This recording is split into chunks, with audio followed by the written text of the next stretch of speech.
Hey, it's all the sexy people. What's going on? I literally just had a headache try and kick in, like, in the past 10 seconds.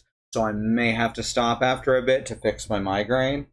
And by fix, I mean hopefully lessen it slightly. But we're gonna go for it right now. Hey, exhausted is sexy in its own way. Believe me, I'm sexy as hell, and I'm never not exhausted. Alright, let's get this party started. The Phoenix Wright party. Second, that didn't work. Oh, yes it did. Never mind, my preview is just behind. That's okay. If at any point you fall behind, blame Twitch. If it's us, I'll tell you. But it's probably Twitch. The asexual attorney, exactly. I don't think he ever does have a romance. Or a sex. Or a sex romance. Damn, no sex romances. Am I right? Am I right, though? Thank you, Bad Road.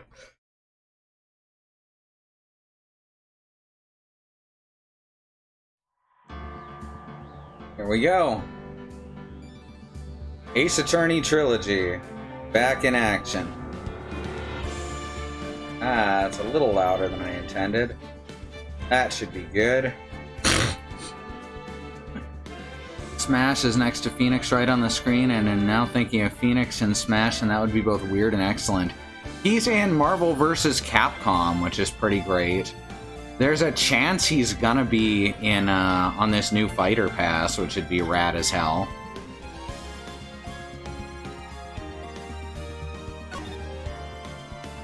Here we go, episode 5.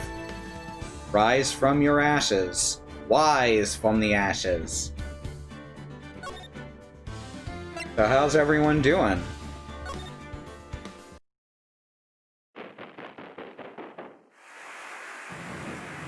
Oh yeah, you can tell this one was made way after the rest of the game.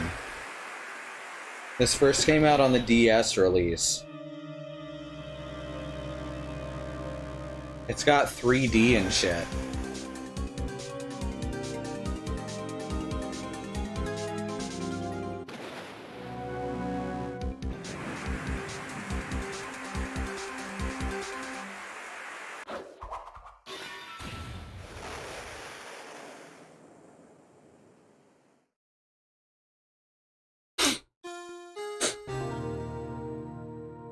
Still a mess? I hear ya.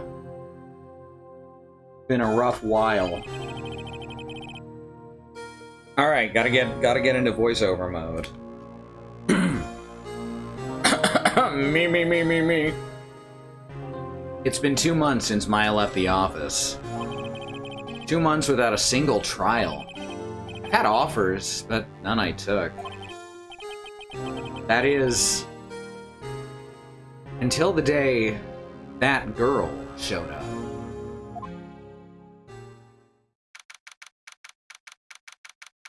February 22, 10:02 a.m. Wright & Co. law offices. Why do I come here to the office every day? It's not like I want to work. There you are, finally! Where have you been? My sister's trial is tomorrow.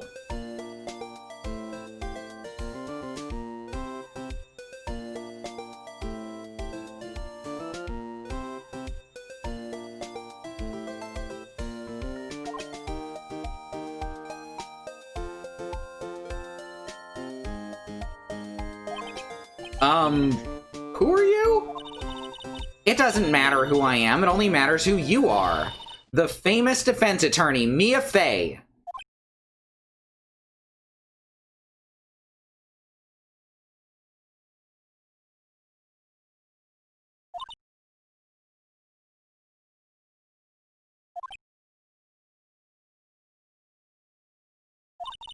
Oh, you're not Mia Fey, are you? I'm sorry, but Ms. Mia Fey is no longer works here.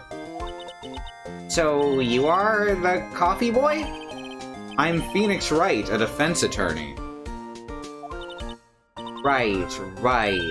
Wait, you're the Phoenix Wright? The Phoenix Wright from the Edgeworth murder case? Yeah, that's correct. It wasn't Edgeworth who was murdered, though. Oh, that's a relief then. You're better than nobody. I'm sorry, I'm afraid I'm not taking cases right now. I'm extremely depressed. But you are Phoenix Wright, right? The undefeated defense attorney? Look, I'm not accepting any new cases. I'm sorry, but you'll have to try elsewhere. Please, I'm out of time. But... Please, you have to help. It's my sister.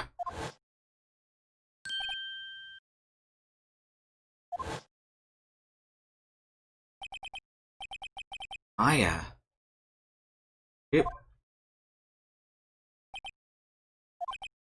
Okay. Okay, I'll hear you out. Really? Thank you so much. DS version was not the original release, that is correct. Originally released on the Game Boy Advance in Japan only. I believe there was a fan translation, but that's all we got over here until the DS release. Phoenix Wright 2 actually came out before this case did. Not sure I'd take a case from someone who called me better than nobody either, right? My name's Emma. Emma Sky. Emma? I guess Emma. I usually see Emma with 2 M's. My name's Emma. Emma Sky. I'm a scientific investigator. Scientific investigator? There's a poster of the Steel Samurai on the wall. Maya stuck it up here the day she left. Didn't have the heart to take it down.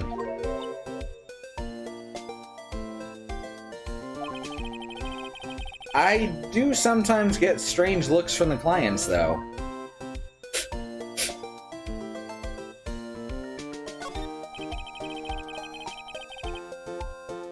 It's like a paranormal investigator, only with real stuff. Looks like it's cleaning day again at the hotel across the way. I hear they're planning a second branch outside the city. Egads, the bellboy was staring right at me. Mia's plant Charlie. I've been taking care of him in Maya's absence. Aww. Mia's desk.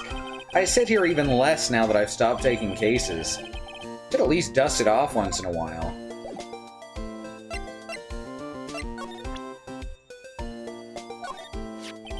See this? It's my attorney's badge. This is the one where you can start showing the attorney's badge to everyone, I think.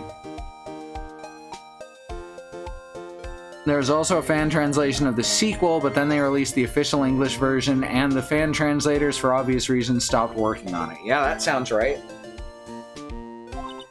Ah, well, I've never seen a real one before. You're the first one who's actually been interested in mine, believe me. So they actually specifically reference that no one reacts to it before this. No, in the previous cases, almost no one reacts to it, and when they do, they just say they don't give a shit.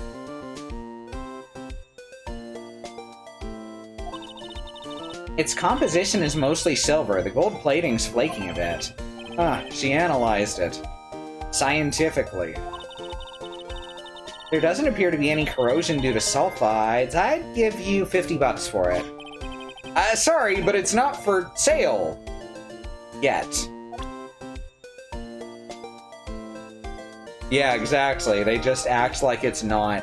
They just act like it's something they don't care about. And the few people who do react to it just say, huh, who cares, Phoenix? I get it. You're a lawyer, ass.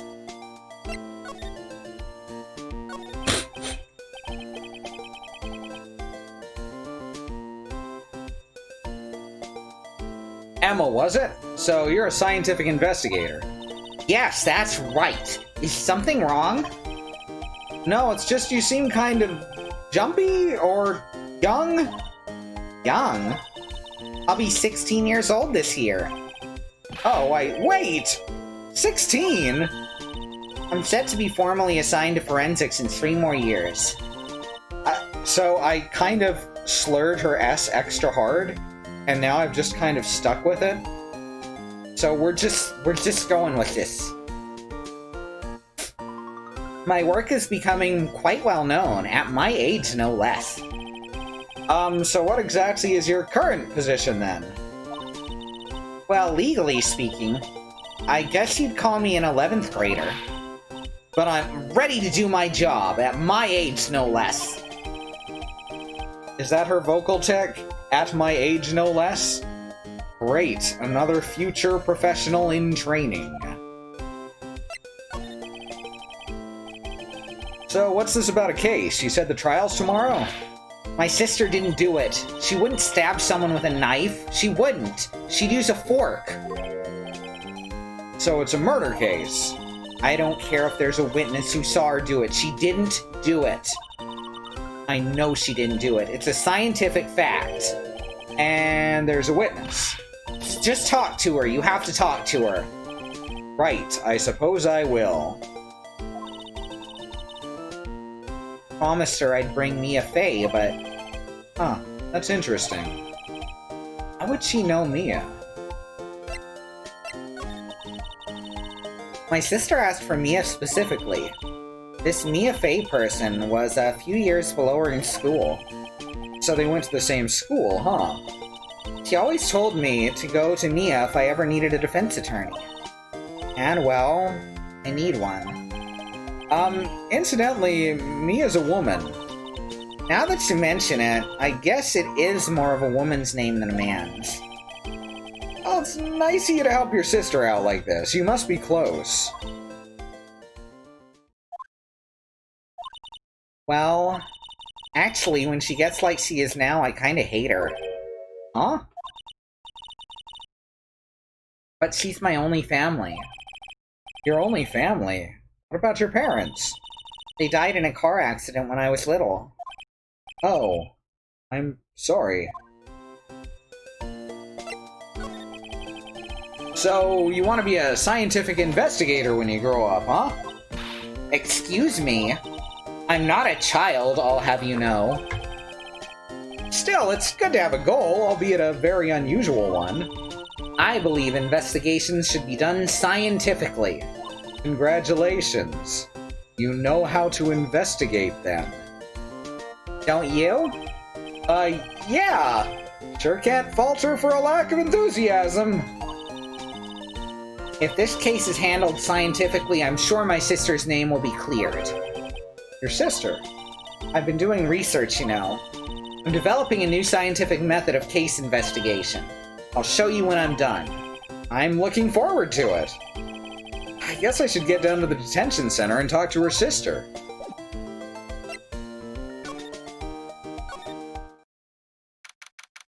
That makes you more qualified than literally everyone on the police force, right? Mostly hearsay and psychic readings, yep. February 22, detention center, visitor's room. Huh. What's wrong with Emma? She got quiet all of a sudden as soon as we arrived. Guard, I thought I told you I didn't want visitors. Sorry, ma'am. It's just, your sister. No excuses. Or did you not want a raise this year? Understood, ma'am. What was that all about? Hi, Lana. Funny. I seem to remember specifically telling you not to come here. Perhaps my memory is failing. Look, I didn't want to come here either, okay? But your trial's tomorrow and you still don't have a defense attorney. I'll be the one in court tomorrow. This has nothing to do with you, Emma.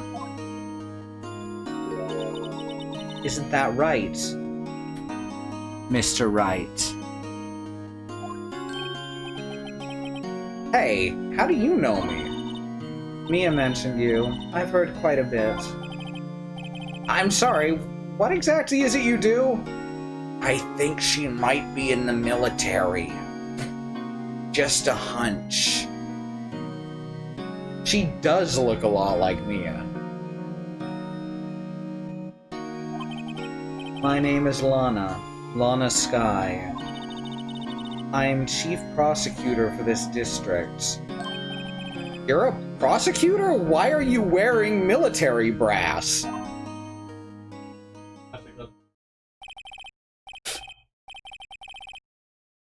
Bullets are just in this season. Apparently. Hey, Xenon, bring me back something. I can't see the pun in either Emma or Lana's names. I don't think there is one.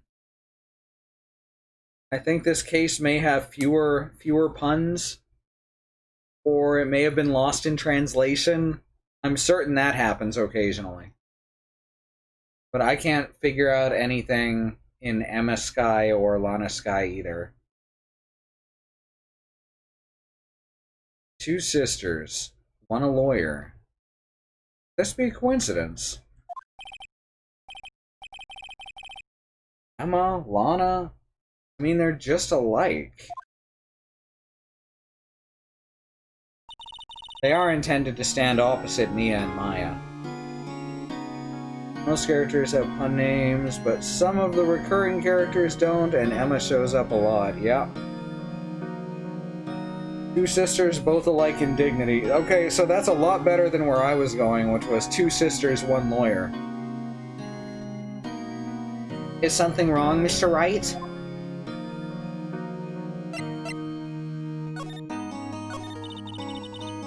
There's something you should know from the stars. Which is? The suspect in this case has confessed to the crime. Huh? Wait, but the suspect is... Me. I did it. Well, Mr. Wright? Well, why don't you begin by telling me exactly what happened?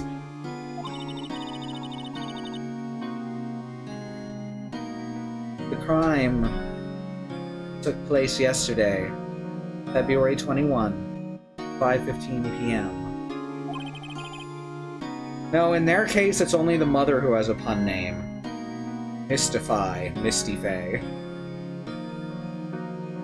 Because you can't Mia-fy or Maya-fy.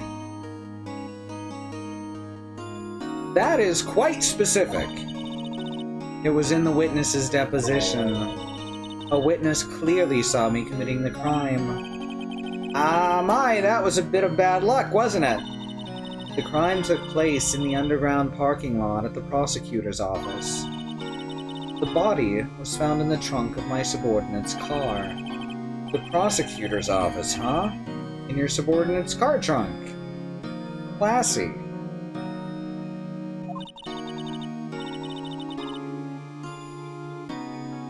Mia-fy is just clone transfer. I was arrested on the spot, caught red-handed as it were. Well, that's just great.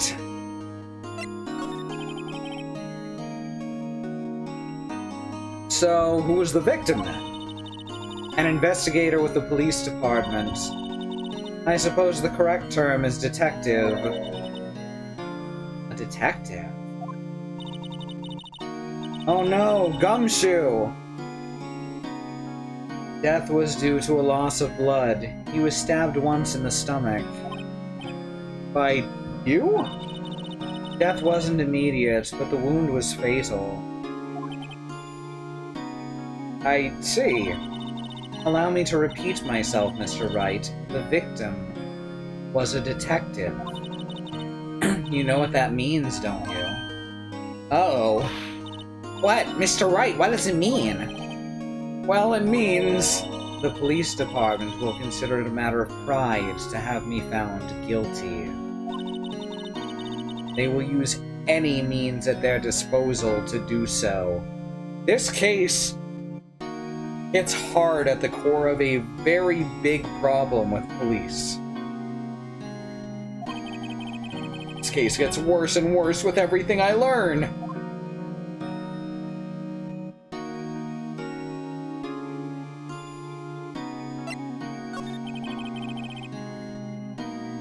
So you're the chief prosecutor? Or is that prosecutor? That is correct. Prosecutor. I'm responsible... Wrong voice. I'm responsible for overseeing every trial handled by prosecutors in this district. I make sure the prosecutors have what they need to do the job and manage every aspect. Those are my responsibilities in a nutshell. That is an awfully large nutshell. Yeah, it's got some ball players in it. Still, I'm a little surprised. I would think you'd recognize the district's chief prosecutor, Mr. Wright. Huh? In fact, it seems impossible that you wouldn't. Lana? What happened to your hand? Oh, this. I cut myself by accident when I stabbed him. That is. Huh? I'm not very good at being a criminal, I suppose. How am I supposed to defend this? Oh, time to change the subject. Wait, she was in class ahead of Mia, wasn't she? You were in school with Mia, correct?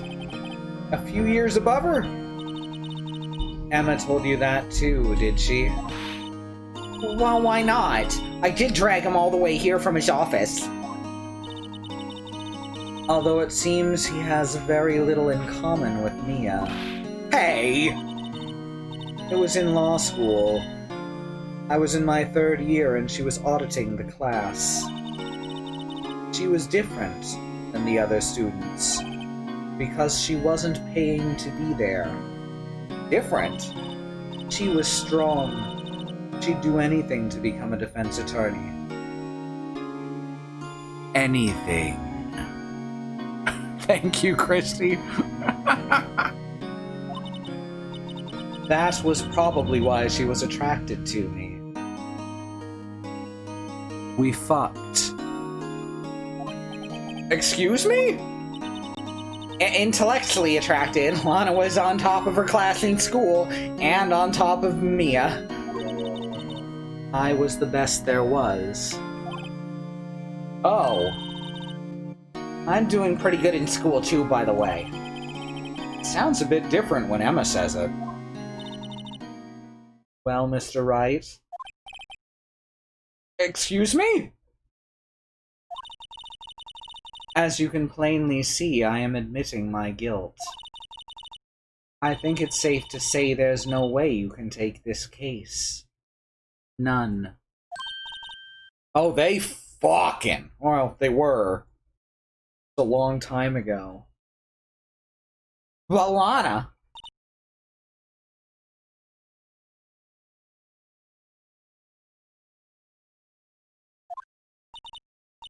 Why? Why are you doing this to me? You never think of anyone but yourself. I know you didn't do it, Lana. I know, so how can you say you did? If I lose you, I'll be all alone. I hate you, Lana.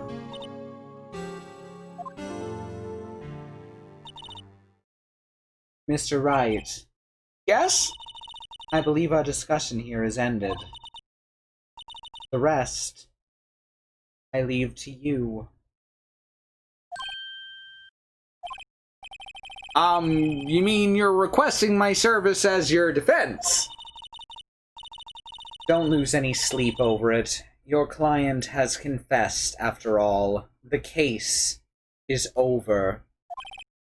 Right. Well, I'll do what I can to get to the bottom of this. Lana has confessed to the crime, yes, but something doesn't fit. It's that look on Emma's eyes. Okay, so Emma is Mia with that's the whole joke there. is that her name is Mia, but with the sounds mixed up, which means it probably is actually supposed to be Ema. But Lana, I'm not sure.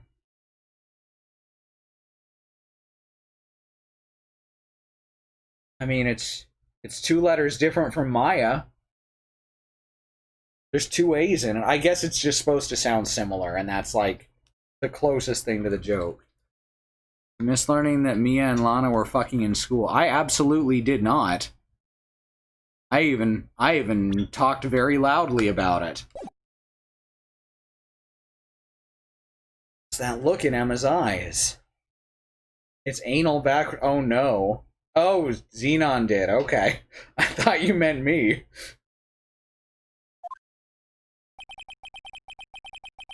There's something else going on here. I'm gonna find out what. I'm sorry, Mr. Wright. Huh? About what?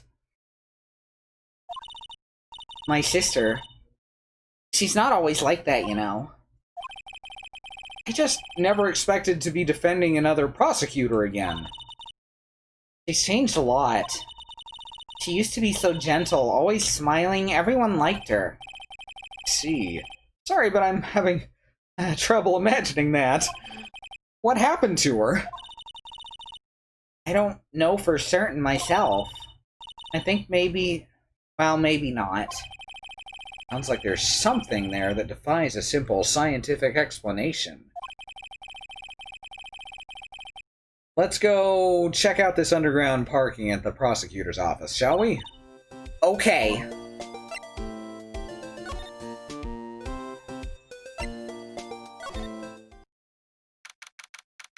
February 22, prosecutor's office. Underground parking lot. So this is where it all happened. Looks like they're still investigating. Funny that my first visit to the prosecutor's office should be like this. Hey everyone, keep up the good work! Hey, what are you thinking? Well, they're gonna be my coworkers 3 years from now after all. No harm in saying hi. Actually there is. You know attorneys aren't supposed to examine the crime scene? I'm trying not to stand out too much, see? Hey there! Expecting to go unnoticed here, partner? Partner? Oh, I forgot about this guy. I gotta get a better voice for him. Hey there. You expecting to go unnoticed here, partner? What do we have here? Looks like a bambina got loose from the ranch and is up to no good. Folks gotta learn to keep them doggies tied down, partner. Mr. Marshall! You creepy misogynist! Who shaves with a Bowie knife? Marshall? Looks more like a sheriff to me. Looky here, Bambina. I know how you feel, but this is my gang's gold strike, see? Strike? This is our claim, our territory, with a motherload of evidence. If you're fixing to mess with what's ours, you'll regret it, partner.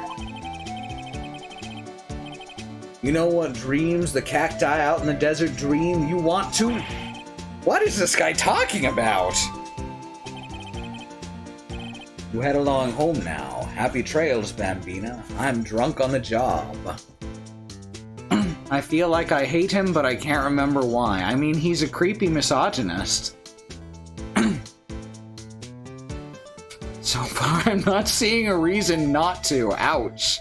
You head along home now. Happy trails, Bambina.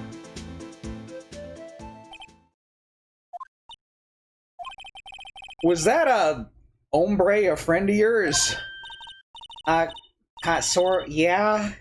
He's a detective who thinks he's a sheriff from the Wild West. Look! A door! This must mean something. I'm not sure that doors mean anything. No, it won't open. Mysterious lock. I fail to see what's mysterious about it. Mr. Wright, you need to learn to enjoy life more. Let's finish our investigation first, shall we?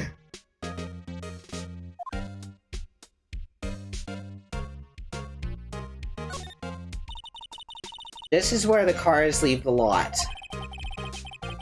The arrow on the ground makes it look more like an entrance. What are you talking about? It's plainly an exit. Oh, maybe it's both. Kinda dual purpose? Aha! The theory of relativity. What? Gotta write this down. Hey, Mr. Wright. Hey, was Mr. Relativity German or was he British? Mr. Relativity? Are you sure that was his name? I'm not sure if the writers just had no idea what they were talking about, or if she's supposed to be fucking with Phoenix. It's hard to tell. Oh, what's this? What's this? What's this? The continuation of a joke. Aha! A ladder. That's a step ladder. What's the difference? In scientific terms, please. Scientific, huh? Look at the basic nature of things, Mr. Wright. This all seems so horribly familiar, somehow. There's a lot of JoJo's in Phoenix Wright. You are not wrong there. He's wearing a cowboy hat with a dust wrap under it and a bandana over a poncho, over a fringed jacket, over a button-up. Yep. He's a little overdressed, is what you're saying. This wall's in our way. It's got a faucet for water. Wait, I know! This wall is merely a facade hiding the truth. This is no wall, but a water tank! I fail to see how it makes any difference either way. An oil drum. Looks like it's filled with water. It's heavy, I can't even budge it. Drum over here's on its side. Wait, I know! I'll hide in here and do a stakeout. I think you'll probably just get arrested. In fact, you may not even have to hide in the drum to get arrested. What? I'm not suspicious.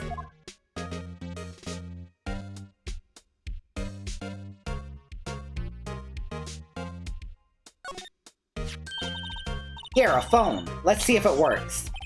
Hey, don't touch stuff we don't need to be touching. I can't hear anything. My ears. No, my ears. Maybe it's due to the barometric pressure. What is she babbling about?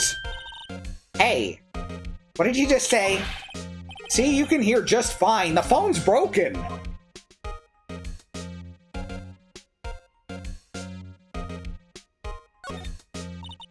Look, a stylish glass-walled room. Very nice. You can see the whole parking lot from up there. It says security. Maybe it's a cafe. What? Huh?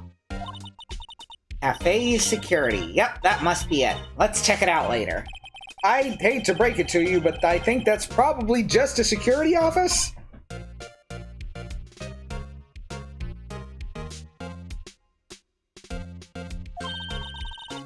You know, I scored a 97 on my science test the other day. But they don't have a test for common sense.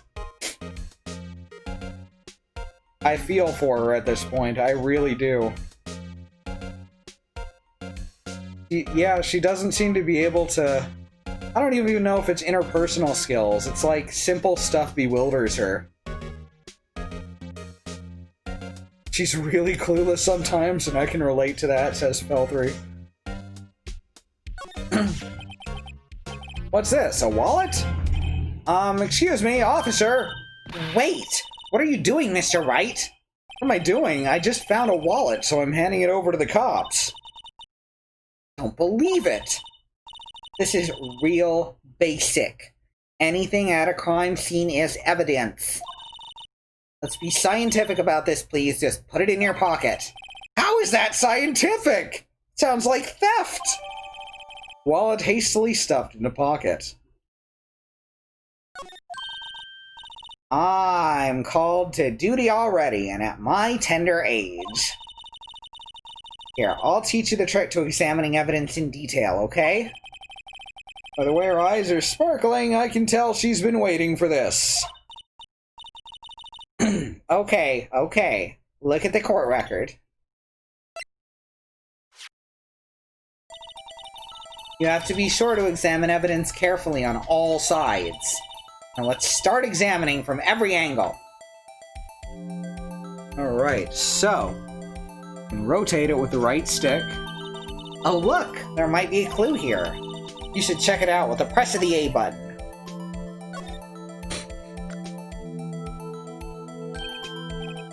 This is an ID card. Sergeant Bruce Goodman. Wow, that's even less subtle than usual. See, well, isn't scientific investigation useful? I guess, though I don't see what science has to do with it. Goodman's ID added to the court record. Let's be sure to examine every piece of evidence we find. I guess I've got to be on my toes from now on. Aw, yeah, 3D. That is such a higher resolution. That is upscaled to fucking back.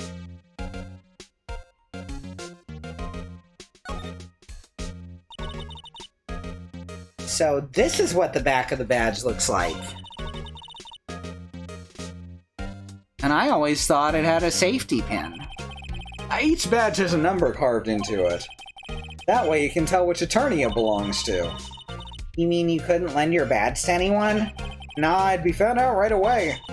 Well, that's no fun.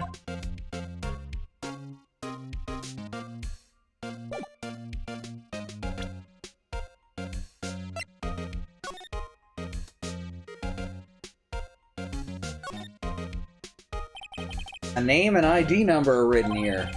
Sergeant Bruce Goodman, ID 5842189. I wonder why they only use numbers for IDs. What else would they use? Letters, silly. They're the reason we have a written language in the first place. Huh, true. Sergeant Bruce Goodman, Yabba Dab. See? Wouldn't that be better? Yabba Dab? Well, it does have a certain ring to it. Exactly my point. It doesn't take much to amuse her.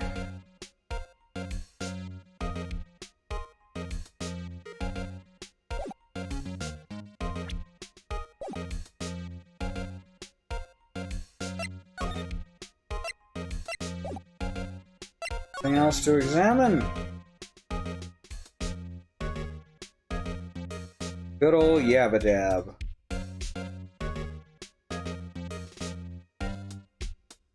Well, check over here then.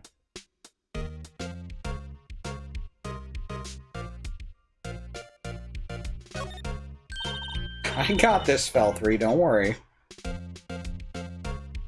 Well, no time to waste. Let's get hunting for clues. I wonder what this is. Well, partner, looks like you got no intention of going home quietly. The sheriff. Like I said before, this year's our claim. You best be moseying along, unless you're fixing to bite the bullets. Ah, scary! Could you just tell us one thing? Who owns that car? Well, well, the little filly's got a good nose on her. You want to know who rides that red Mustang with the body in her saddle, eh? Please. No problem, partner. About time for vittles anyway. Get yourself to the saloon up on the 12th floor of the prospector's office. Might just find you a cerveza you like. Prospector's office? Who does this guy think he is? And when? Note to self, look up Vittles, Saloon, Cerveza. Dinner, bar, beer. Come on. Maybe we should check out the room 1202, the High Prosecutor's office. In any case, stay away from the car. You can look around here all you like, just keep your paws off our claim. Right, great. Wait, maybe there's some clues around here, Mr. Wright. Let's check it out. Excuse me? Are you two all set? Us? Oh, this is someone else. Excuse me, were you two all set? I can't think of any other voice for her. Excuse me. What's this? She couldn't be... You're selling lunches here? This is a crime scene. Excuse me, ma'am, this is an Arby's. Hello. Half and half, was it? She's got donuts on her hat. There you go. Oh, thanks. And you, sir? Yes? Some crunchy goodness coming at you. Thanks. Interesting way of doing business. This area is off limits to anyone without clearance, especially passers-by or you officers. No, but you don't exactly look like the type to have clearance either. Well, that's hardly a way to greet someone. Even if my days as the cough-up queen are over. Oh, so she's a cat with a hairball. Cough up? What? No, I'm feeling kind of full. Maybe I'll pass on lunch.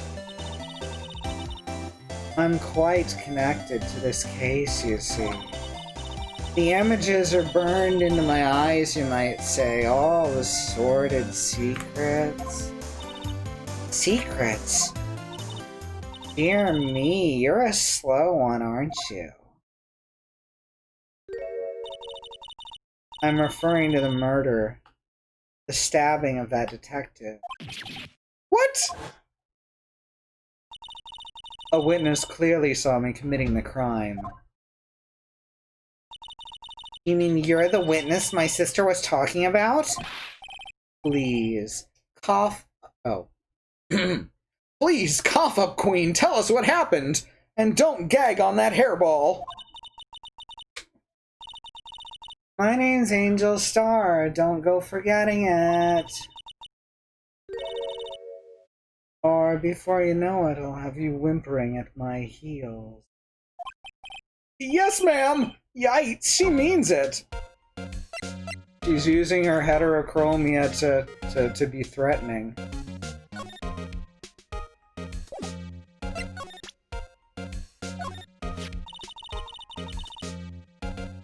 A defense attorney must be able to fight. How about you? Do you think you can win? How about tackling Lunchland's Pickle Supreme lunchbox?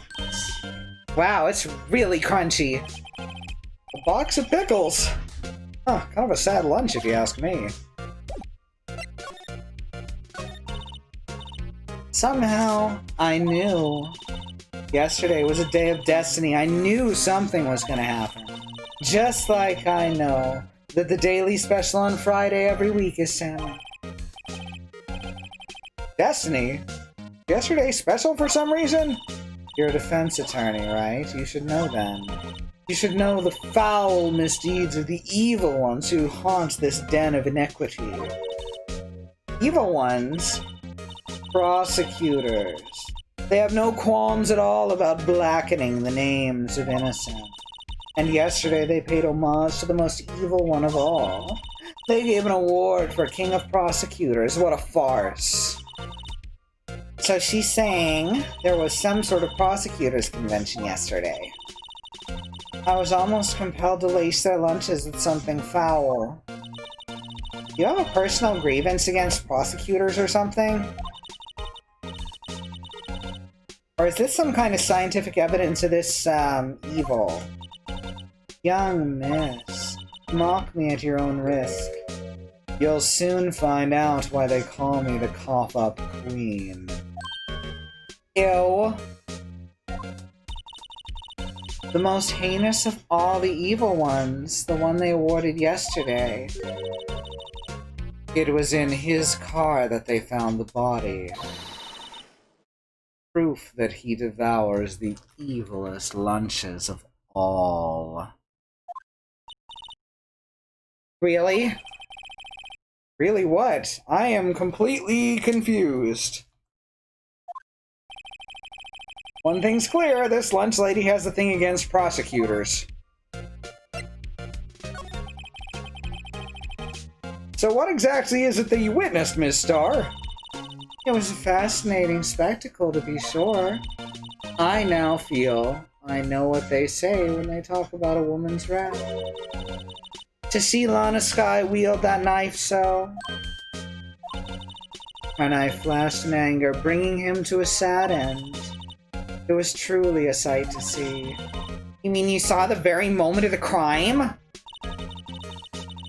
The sound of his silvery ties to this world being cruelly cut still rings in my ears. And the rhythmic beat of Lana Skye's knife. Wait a second, you know Lana Skye? Oh, of course. It's quite a feat becoming chief prosecutor. How many lunchboxes of sin did she pack to make that journey, I wonder? She always travels light. Now, why would this pretty lunch lady know the chief prosecutor's name? Could we ask you a bit about yourself, Miss Starr? I come here every day to sell lunches. I import only the freshest and the best from the Far East. For some reason, the box lunches are a hit here. Why not make the lunches here rather than import them? Did you say something? No.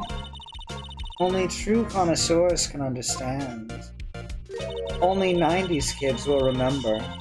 The kind you can only tell someone who has tried General Tso's Trilobite lunch set. Never mind you when... I don't even want to appreciate part of a Trilobite's flavor. Anyway, I come here every day to sell lunches. My boyfriend works in the security room over here at the prosecutor's office. Your boyfriend? See the security room over there, the glass-walled booth. I sell my lunches, and since I'm here anyway, I drop in to see him. Since you're here anyway, I guess selling lunches is more important than romance. So, to scientifically analyze the data available so far, you, Ms. Starr, are a lunch vendor with an ulterior motive for coming here. Useful analysis. Not! He got her good. Under his breath. You have a bad experience with the prosecutor, Ms. Starr? I sense some hostility. Hostility? Perhaps. Prosecutors are all alike, and the bigger they get, the worse they smell. Kind of like 10-day-old clams in the chowder. Miss Starr was involved in some sort of legal trouble in the past.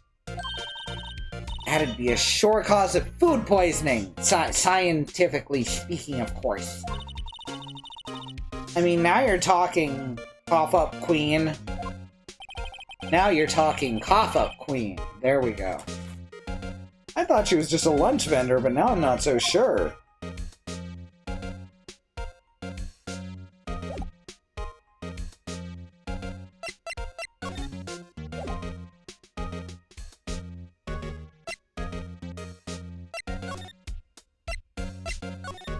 Well, let's go to the High Prosecutor's office. Hey, that's an Edgeworth. That on the wall right there, that's a Edgeworth. February 22, High Prosecutor's office, room 1202. This is the kind of room that just screams, I can do the job. Quite a change from your office, really. Thanks. Look, there's a trophy or something here. Trophy? What, that shield? Takes real nerve to display stuff like this. Whoever's office this is, they must be a real stuck-up jerk. Phoenix Wright. You never tire of prying into other people's business, do you? That voice. Called it. Long time no see, Edgeworth. Huh? Ah! Mr. Edgeworth! You know him from somewhere? Of course, I'm his biggest fan. My sister introduced us once and... Right, her sister is the chief prosecutor after all. Well, what brings you here? I'll warn you, I've been known to be a real stuck-up jerk. No, no. Just Mr. Wright here. Hey, don't blame me. We're just here to investigate a murder case. Murder? A body was found in this nasty bright red sports car in the parking lot. Huh. That would be my car. What of it? This fucking... The look on his fucking face right now. That is a look that says, I'm about to poop and no one can stop me. What? Your car? I'll say one thing, she certainly can scream.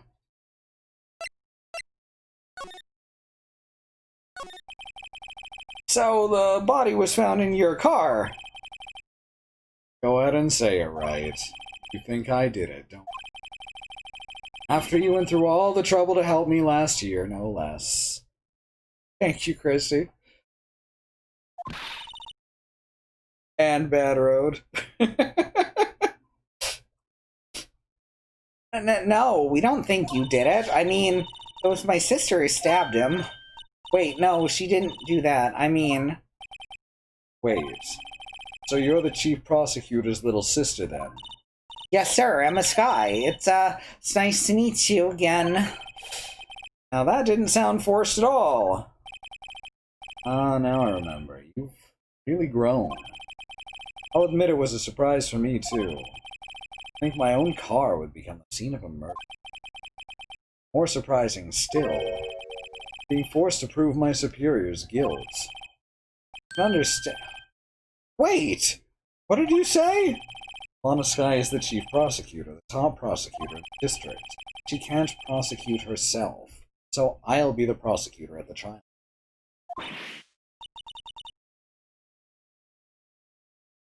You, Mr. Edgeworth. To be honest, it's a bit of a miracle I'm still here at all. What do you mean? Rumors. You've heard the rumors about me, haven't you? Miles Edgeworth. It's hard to remember a time when there weren't rumors about the guy. Forging evidence, arranging false testimony, illegal searches, you name it. Thanks to you, my innocence was established in the trial at the end of last year. However, there are some who say I'm the one responsible for the current incident. What? That's crazy! Huh. Some people need very little excuse to think ill of others. It's a fact of life. Possible to stop. But... some of them even go so far as to present me with toys like this. They think it's funny. Toys? That bronze shield? Oh, there has gotta be a story behind that one. Chief Prosecutor Sky. Yes, we first worked together on a case 2 years ago. It was my first big case. That's right, I remember. 2 years ago. I wasn't even a lawyer yet. Since then, I always felt that she was looking out for me. Here's I was mistaken. Mistaken? Why? I mean, I know she's not the warmest person, but I'm sure she felt some responsibility for you. Then, why? Why did she stab someone in the trunk of my car? Not only that, she stabbed him with my knife. What? Mr. Edgeworth, your knife was the murder weapon?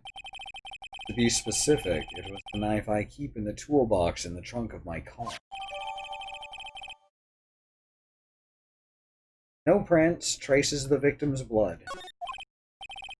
Edgeworth? What? Are you sure you didn't do it?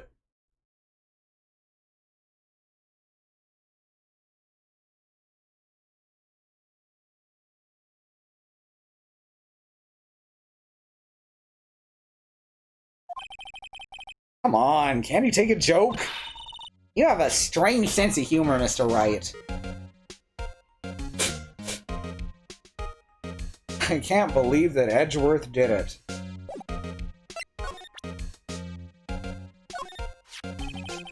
I once dreamt of being a defense attorney a long time ago.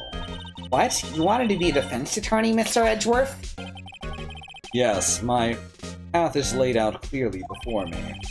I have no time to reflect on what may have been.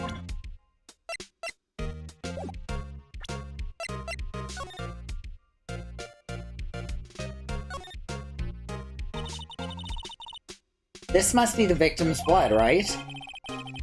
Either that or Edgeworth cut himself peeling an apple. What's Edgeworth doing with a knife like this anyway? Hey, maybe he spends his weekends roughing it in the wild. Edgeworth? In the wild? I think my fruit peeling theory is more likely. Are you kidding? I always pictured him as an outdoorsman. Now there's a scary thought. Because this case is for the DS originally, while the previous ones were for the Game Boy Advance.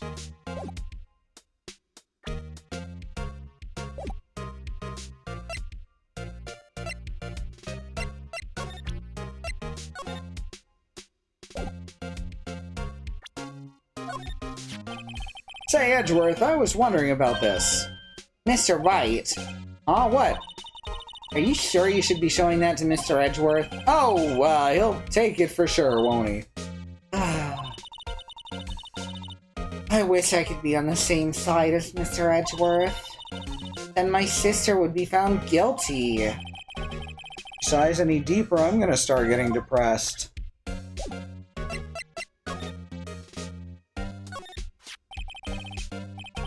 I've been wondering, what the hell is this? It has a big K on it. Prosecutors. Huh? What's that? This is a King of Prosecutors trophy. King of Prosecutors? It's a great honor. They send that shield to the best prosecutor each year. What? So? So that K, that's... K stands for King? Yeah, you got a problem with that? I didn't design the thing. King of Prosecutors, kind of like Employee of the Month, only better. King of Prosecutors trophy added to the court record. For reasons.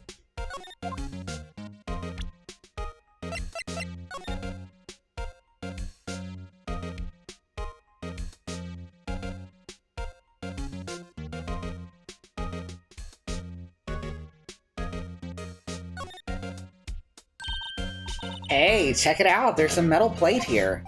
Huh. Looks like the names of all the previous recipients are engraved on it.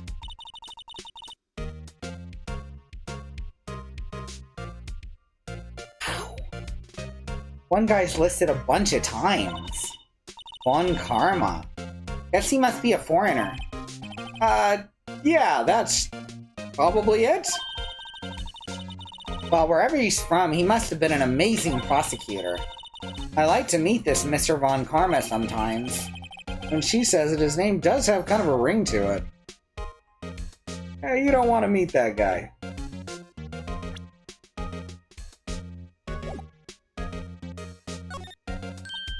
Hey, Andy. Wow, this jacket's even lacier than his usual ones. This must be his lucky trial jacket. Lucky jacket, right. Never seen him wear it. I'm sure there's a story behind why it's in a frame. Maybe I'll be naughty and take a picture. He is getting way too excited about this. My, what an amazing bouquet! No kidding. Hey, there's a card on it. Back from the dead, Wendy. Wendy. Heard that name somewhere before. And beside it, a giant steel samurai. Wow, I want one. Huh? Nothing written on the bottom of his foot. Something. There's something written on the bottom of his foot. Between a rock and a hard place, Wendy. Wendy? Is she Mr. Edgeworth's fiancée? I don't think so. She loves that Mr. Edgeworth. He's so handsome. Oh, cute. What a pretty tea set. I go more for the instant tea bags myself. Amazing. The drawer below is filled with packets of tea leaves. They're all sorted by place of origin and flavor. Look at this royal blend. What an exquisitely splendid concoction. There is such a thing as taking a hobby too far. And when there's tea involved, that's too far. Whoa, these are all case files? They're stacked up to the ceiling. There's even a ladder. Odd. I thought Edgeworth wasn't good with heights. He must have someone get them for him. Strange. Why did I just picture Detective Gumshoe? He must study these case reports so closely. He's so cool. You wouldn't say that if you saw him sweating bullets up on that ladder. Hey, a chessboard. I'm not too up on my chess, but it looks like blue's in a bit of a tight spot. The red knights have surrounded the blue pawn. Huh? Those horses are mounted knights. Their swords have really sharp edges. And check out that poor pawn. His head is kind of spiky. That reminds me of you. Mr. Edgeworth must be an avid chess player. What's wrong, Mr. Wright? Edges surrounding a pawn with spiky hair. Nah, it's nothing. A work desk. It's quite tidy, as one might expect. What a nice desk. Easy to use and easy on the eyes. It's polished so well I can see my own reflection. Strange. Why did I just picture Detective Gumshoe again? Maybe I'll take that name plaque as a souvenir. Don't. He'll sue you. Mr. Edgeworth has such a comfy sofa. Sofas like this make me want to curl up and take a nap. I bet he pores over his case files here until the wee hours in the morning. Then he takes off his jacket, rolls up his sleeves, and goes to sleep using his arms as a pillow. I don't believe it. She's actually daydreaming about Edgeworth working. I bet in the morning he has sofa hair and little creases in his cheek from the seams. He's so cool! Sofa hair is cool?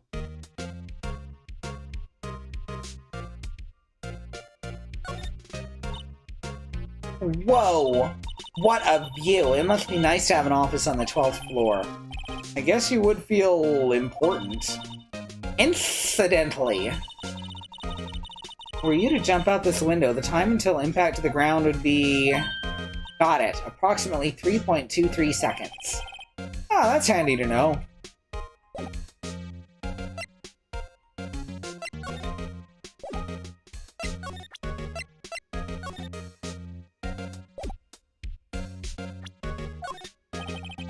It's against my policy to discuss evidence with the defense, especially with you.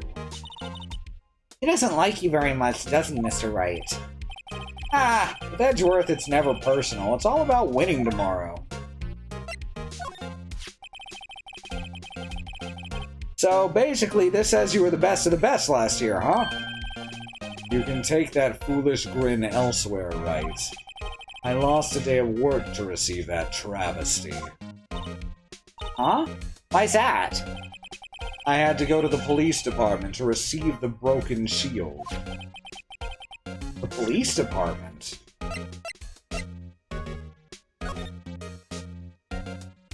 Why is it broken?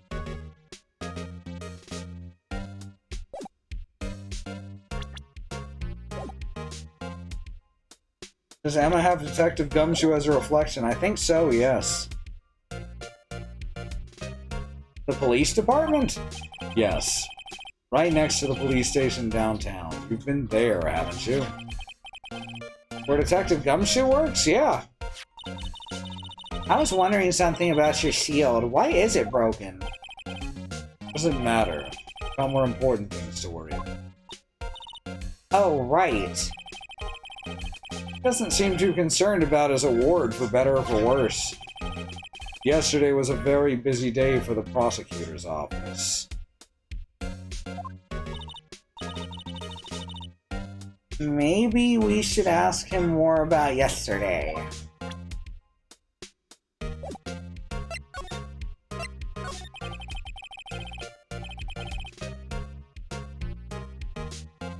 Could you tell me more about yesterday, the day of the murder?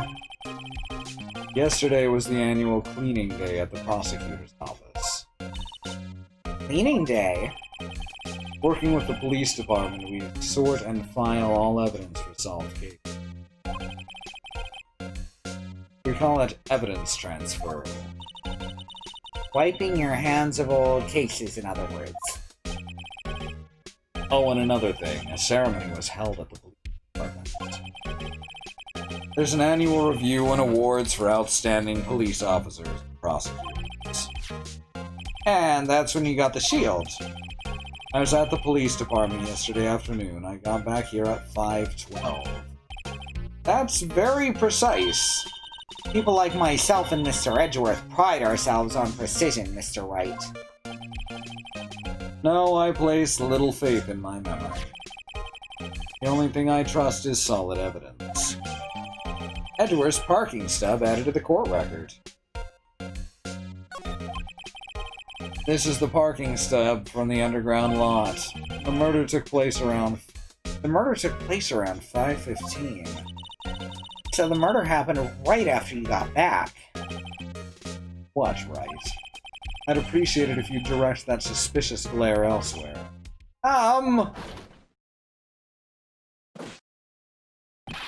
Excuse me, but is Mr. Edgeworth anywhere on the premises? I'm Edgeworth. What is it? I'm here, sir, at the request of the chief, sir. You've got your report, sir. Report? What, did you find new evidence in the case against Chief Prosecutor Sky? I don't like the way this conversation is going at all. Sky, sir? No, sir! No name of that kind, sir! Not in this report, sir!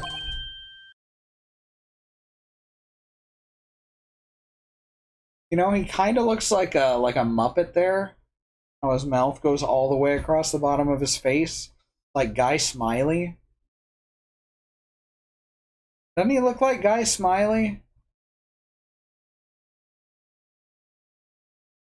Miles Guy Smiley Edgeworth.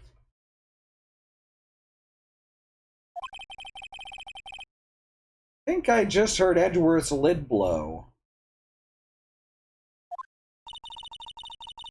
Mr. Edgeworth's lid isn't on very tight, is it? I made a clear request to the police department, did I not? I need to focus on the trial tomorrow, so do not bring me anything unrelated.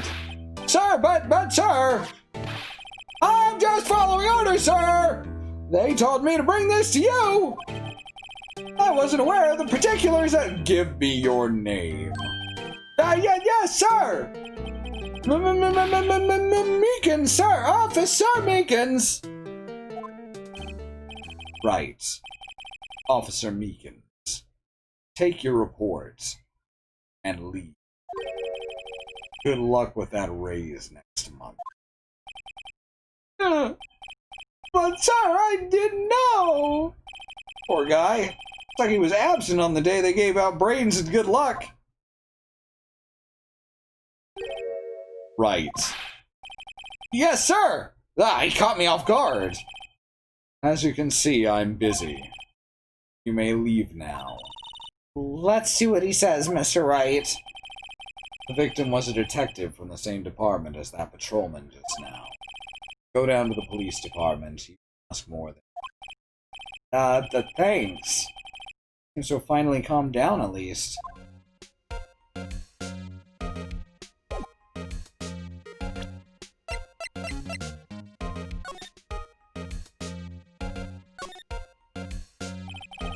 Miles Edgeworth, 1712. This is dated the day of the crime. The murder took place 3 minutes after Edgeworth parked his car. Only he was held up a couple of extra red lights. Wouldn't have been caught up in this whole affair. Maybe. This goes to show you never know what'll happen when you run a yellow light.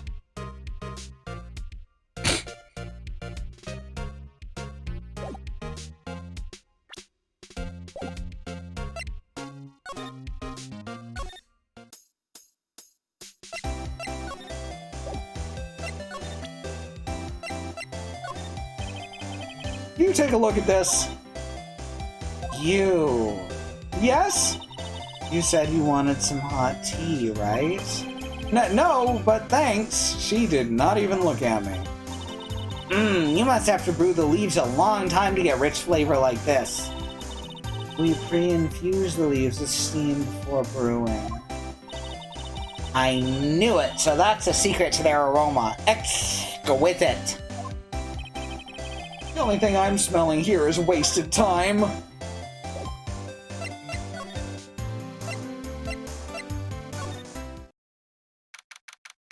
February 22, Police Department entrance.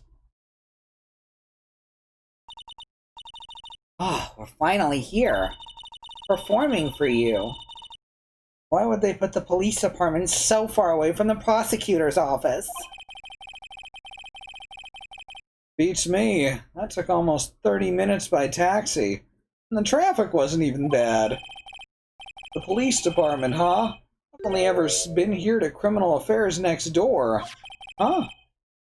Hold on. What the hell is that? That's a knockoff Nights into Dreams is what that is. Disturbing. Why does it undulate so? Oh, wait, I know. That's the Blue Badger. They're trying to make him the police mascot. Wow, Mr. Wright, you sure know a lot about the police. Still, he does seem familiar somehow. Ah, forget the Blue Badger. Who's that next to him? The joke is that he looks like Sonic the Hedgehog, I think. But he doesn't that much. Someone appears to be dancing with the Blue Badger. Uh-oh. He noticed me. He sure is running over here fast. Hey, pal! What are you doing here? That's my line, Detective Gumshoe. Specifically, why were you dancing over there? What? Well... at least he doesn't seem to be busy. This is our chance to get info. Hey! I'll have you know I'm a very busy man, pal.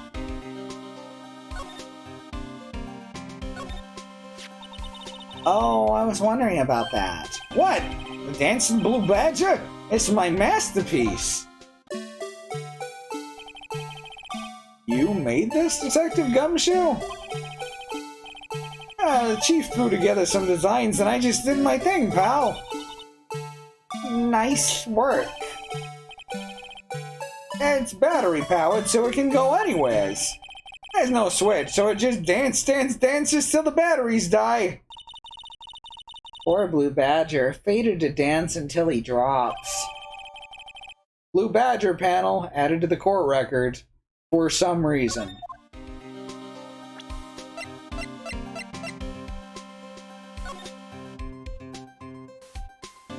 Can't turn this one around.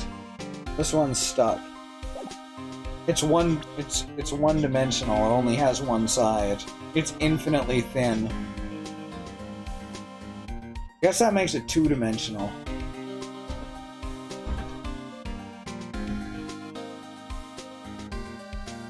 One of his dealy boppers is taped on, yeah, and one of his eyes, his hand shook. He was drawing it.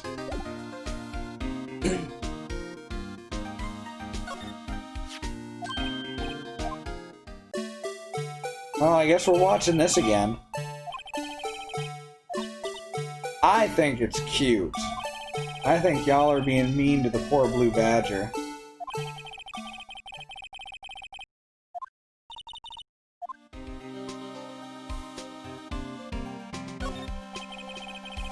Look, that patrolman is saluting the other guy. He must be a detective. And then I said, hey, you do that, your soup will get cold, buddy. That's hilarious, sir. I laughed so hard I cried.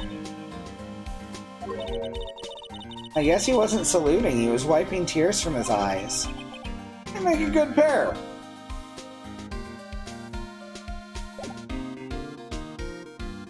The blue badger did not ask to be born. He only dances until he dies.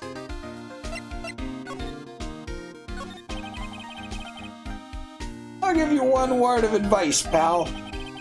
You'd better not agree to defend the suspect in this case. Why not? Huh? Oh, it's just the chief prosecutor's confessed to the crime. She says she summoned the detective to the prosecutor's office and she killed him. What if she's not telling the truth? Yeah, well... Oh, come on, pal. There's plenty of evidence. What if the evidence is faked? Hey, pal. Can I talk to you for a second? Huh? Me? Why is this little girl so peeved at me? She's a relative of the suspect. She's Lana Sky's sister. Whoa! The chief prosecutor's little sister! Please, just investigate this case carefully, okay? Scientifically. Yes, sir! Oh, by the way, I want to keep your voices down. I don't want to be overheard using words like faked. Huh? Just, it's a sensitive issue with us these days. It turns out that the evidence for basically every case where someone was found guilty for the past 35 years has been completely fabricated. It's wild, right? So what are you doing here, Detective Gumshoe? Me? Nothing really. They kicked me out of criminal affairs. Detective Gumshoe, what did you do this time? What do you mean this time? What happened? I know things are busy right now. I mean, with my sister's case and all. That's true. I've never had a chief prosecutor murder anyone before. Only the highest ranked people are being let into criminal affairs right now. The lowest ranking guy in there is our chief of detectives. I'm not letting any of us rank and file detectives in at all. None of you? I know this is an important trial, but isn't that a little odd? So anyway, I thought I'd spend a day getting the badger dance down pat. Isn't there anything else you could be doing? Chief of Police himself is directing this investigation, pal. An Officer Marshall was assigned to the underground parking lot. Officer Marshall? Now that I think about it, Emma did seem to know that Marshall guy. A patrolman in charge of a crime scene. It's unheard of, pal. Not to mention ridiculous.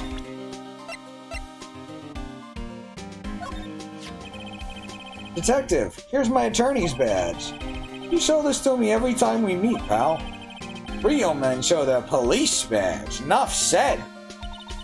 I wish I had a badge. Even an ID card would be nice. Wait. Speaking of ID cards, I found that detective's card, didn't I?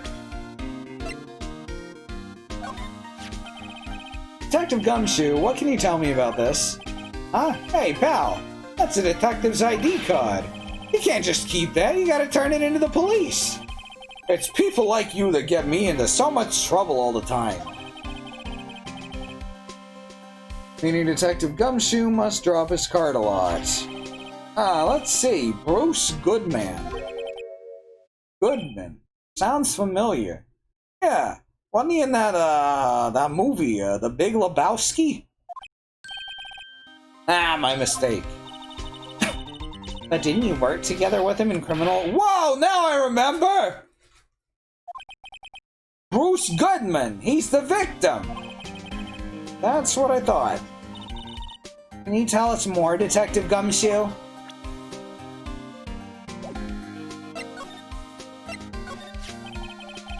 So, this ID card belonged to the victim.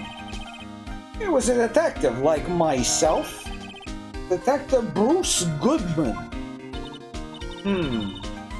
Don't you think it's strange? I mean, why would the victim's ID card be lying on the ground where we found it? Well, Detective Goodman should have been at the police department yesterday. That was an evidence transferal for a case he handled 2 years ago. Evidence transferal. Mr. Edgeworth mentioned that too.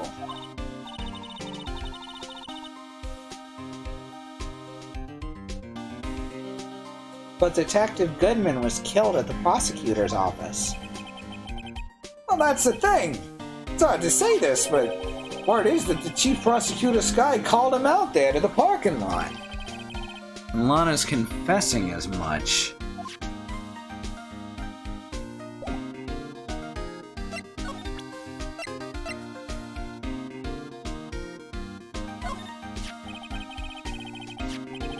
Found in Mr. Edgeworth's car, stabbed with Mr. Edgeworth's knife, huh? What a drive Chief Prosecutor Sky to do such a thing. Wait, I mean, of course, someone else really, did it.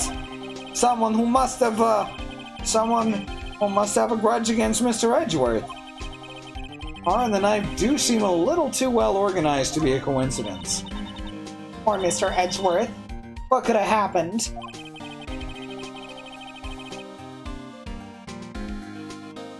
We have to find out a little more about what's going on with Edgeworth. Hey, that's it!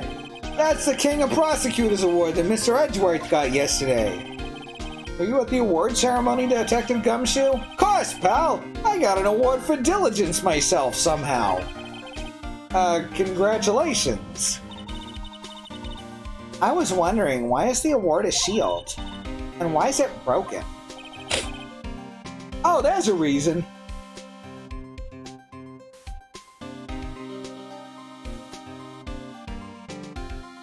Well, I'll tell you what it is later. Apparently he's forgotten. But I was proud of Mr. Edgeworth for winning that award. Even with all the naysayers in the prosecutor's office. Naysayers? Be because of the rumors.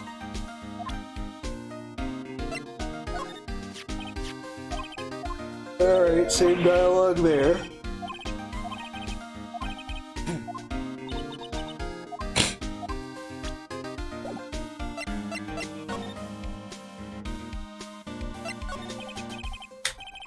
He's in a tough spot.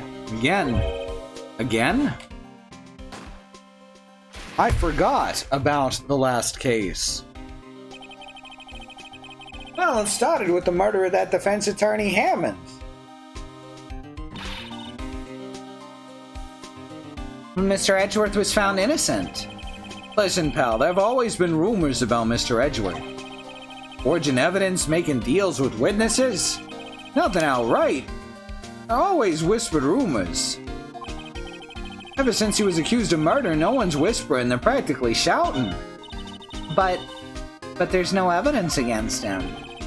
Well, Mr. Edgeworth's always had unusually strong ties in the department higher-ups. It's only natural that people would be suspicious.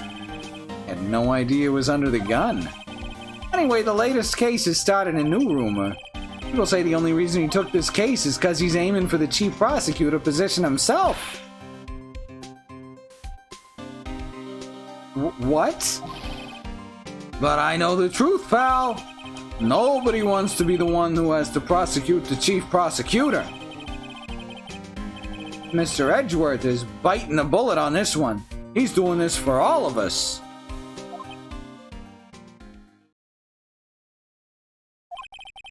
That's all I know about that. I'm not officially on the case, you know.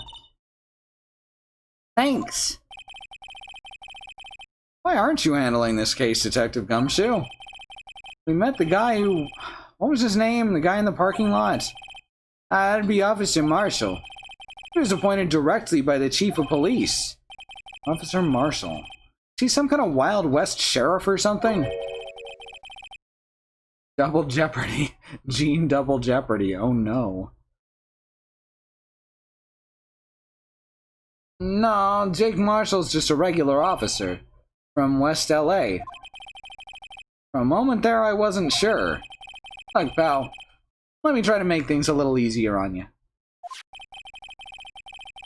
Show them this and they'll let you examine the crime scene, maybe.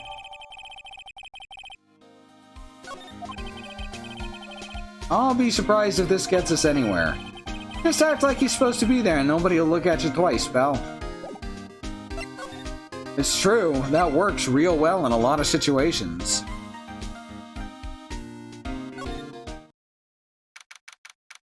February 22, Prosecutor's Office, Underground Parking. Yeah, in a sec. Looks like the investigation's still going. I have to be getting back to the shop. Sorry, looks like I'll be stuck in this pit till the sun sleeps. See you in my dreams tonight then, baby. Oh, still here? Hello. Why the surprised looks, didn't I mention? I've got a boyfriend in criminal affairs, too. What happened to the security guard? Hey, what's wrong, Bambina? You're looking like a doggy that's lost its herd. Jake Marshall. Strange guy to put in charge of a crime scene.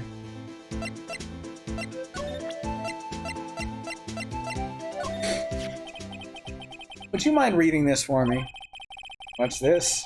I warn you, fan letters to me go right in the spittoon. It's a letter of introduction from Detective Gumshoe. May we investigate? Gumshoe. Ah, that old cow dog. You holding a birthday party or something? Huh? Look, where it should say letter of introduction, it says invitation. Oh. I think you just miswrote it. Wait, why am I getting all defensive here? No worries, this proves it's from Detective Gumshoe better than a blood test. Guess I better let you in then. Thanks, Officer Marshall. Oh, that's right, he's a patrolman, not a detective. Which reminds me. Hey, wait a sec. Isn't a crime scene supposed to be handled by a detective or higher? Well, folks, the clues are calling. Welcome to our gold strike. Be like the settler, out for lands unknown. Take that! Thank you, Riz, for 21 months. Manifest destiny, let's have a hootenanny. I'm just saying words. Note to self, police investigations are like settling land.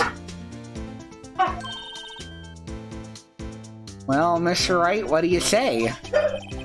You can hear Christy laughing in the background. I say I won't be needing this anymore.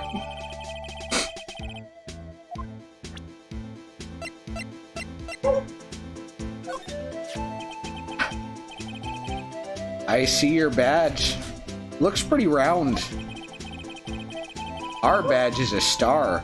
A lone star. Shining in the nighttime sky. A beam of light illuminating evildoers who come in the dark of night. Note to self, evildoers are weak against starlight. Hey, that's a sheriff's badge. And with that, I'm going to take a quick BRB. Someone please hit bang donate. There are organizations listed in there helping the protesters on the ground right now. It's a big fucking deal going on right now. Maybe one of the most important times in our history in the United States, as black and indigenous people of color are fighting back to gain basic civil human rights, gain back land that was stolen from the natives of this land. said land mall. It doesn't matter. It doesn't matter what I said. It doesn't matter that I said it awkwardly. What matters is black lives and indigenous lives and the lives of people of color all over. So don't forget that. I'll be back in a few minutes. Don't go nowhere. So y'all heard about this thing that Twitch is trying to introduce? They're trying to even frame it as being good for streamers. But it's, get back to the main screen. Basically, they're trying to force ads. Anytime you don't run an ad break for a certain amount of time, they automatically toss ads in. Without notifying the streamer, mind you. So the streamer is just put off in a box, picture-in-picture box, silent, while the ad plays obnoxiously. And they announce this on their they announce this on the smaller Twitter account rather than on their main one or on the news page. Like, that's pretty fucked. Especially since our ad share seems to have gone down so fucking much in the past couple months.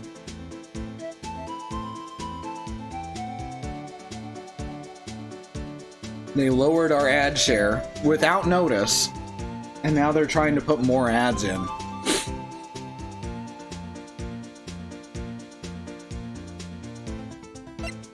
Alright. Officer Marshall, could you tell us more about the victim? Good men always die young. Remember that, partner. His name was Goodman. Can you be a little more specific? Bruce Goodman. He was a detective, right? Well, aren't you a feisty doggy there now? Detective Goodman was stabbed here at 5:15. The Smiling Madonna told me the tale. I think he means the witness, Ms. Angel Starr. One stab to the chest. Fine piece of work. This here's the autopsy report.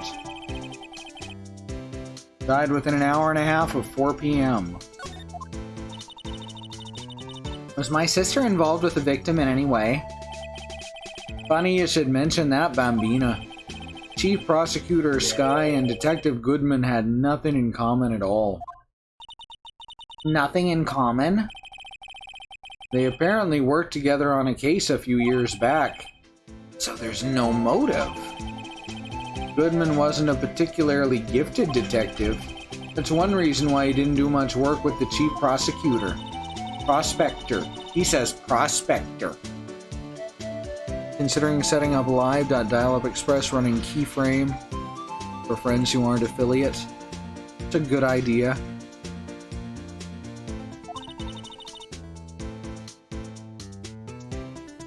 Here to this parking lot? So it seems. Dogs. Cut it out. Frisbee came out here and Gaston decided he was going to follow and start pacing. So it seems, like calling an unarmed man to a shootout at high noon. I don't mean any offense, but Officer Marshall, you're a patrolman, right? Not a detective? You calling me out? They shoot you for that in Texas. Huh? I was one of them fancy shoe detectives till 2 years ago, to tell you the truth. Oh, really? Now he tells me.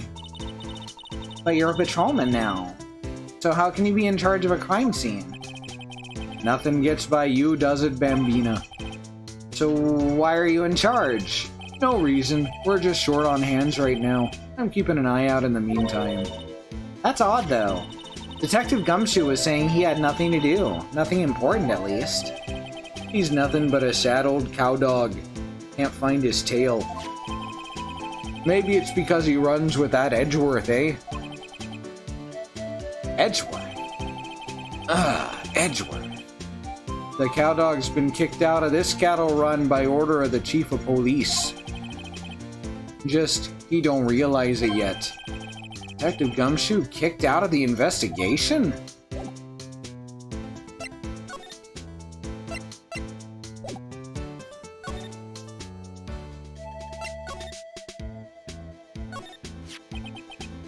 What's this? Looks like a note of some sort. Look, something's written on it. Goodman, 675-12-2. 67S? Right, let's see. 6-7S 12/2. There's a name printed on the paper above that. Goodman. You know, Goodman. Maybe it fell out of his pocket when he was killed. Well, so what does it mean, Mr. Wright? How am I supposed to know? Note to self, for deductive reasoning, go to Edgeworth, not Wright. I'm sure Edgeworth wouldn't know what this means either.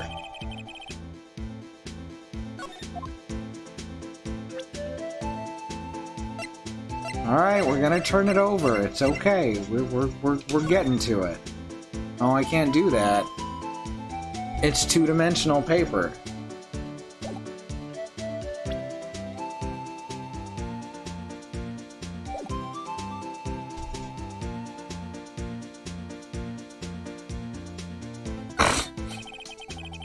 This appears to be the car where the body was found. Looks like the lock on the trunk is busted. The crime took place in the underground parking lot at the prosecutor's office. The body was found in the trunk of my subordinate's car.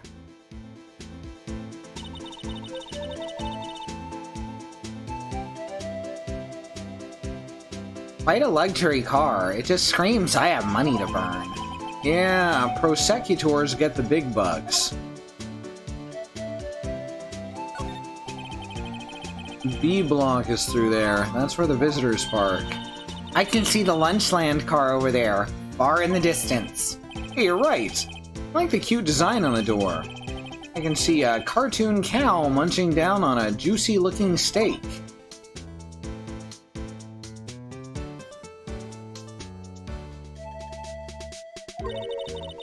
Doesn't that strike you as a little creepy?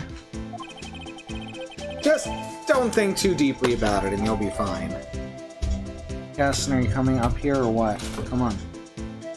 Move it. Move it. There you go.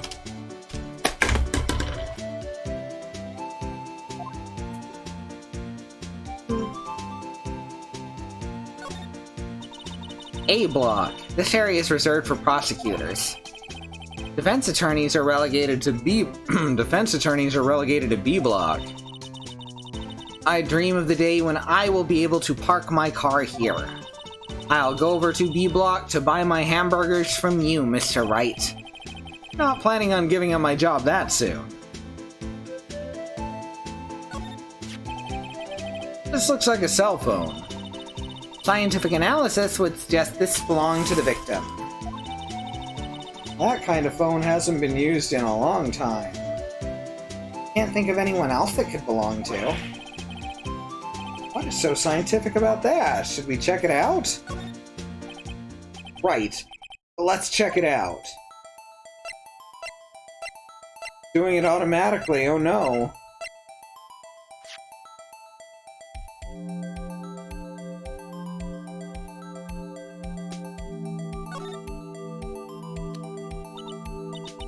The phone's still on the redial screen. Really?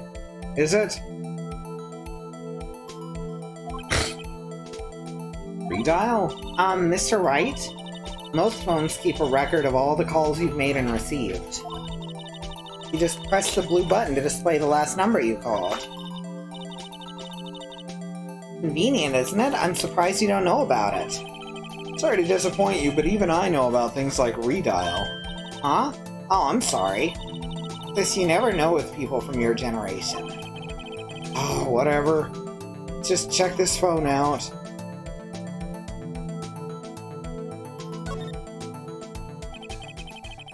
Now to see who the owner of this phone called last. Note to self, a defense attorney doesn't think first, he just pushes the button.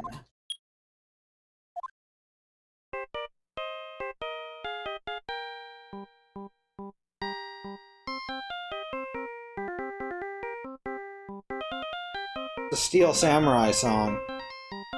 Phoenix is like 23.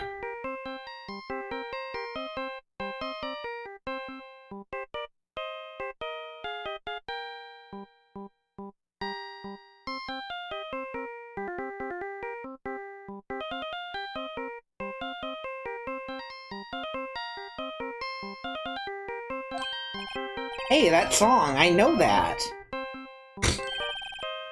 Hey, what's going on over there? Oh, sorry. I see you, partner. You pressed redial on that there phone, didn't ya? Yeah. Whose phone is this anyway? What's on the ground over here? Whose is it? That belongs to Chief Prospector Sky. What? It's my sister's? She apparently dropped it when she was taken into custody right after the crime. Look, the last call was made right when the murder occurred. Looks like she was fixing to call somebody. Except she only spoke for a few seconds according to this. Who'd she call? No idea. Sorry, partner. Now I got a question for you, partner. I heard a phone ring just now. One of those newfangled ringtones. It happens in 2015. Oh, that? Oh. I'm sorry. That was my phone. What? Your phone?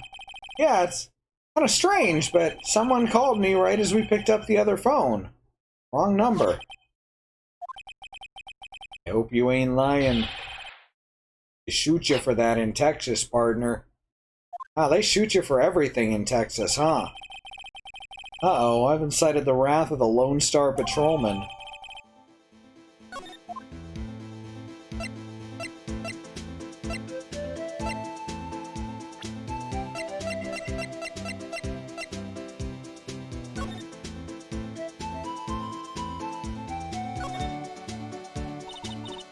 Man, what a boring strap.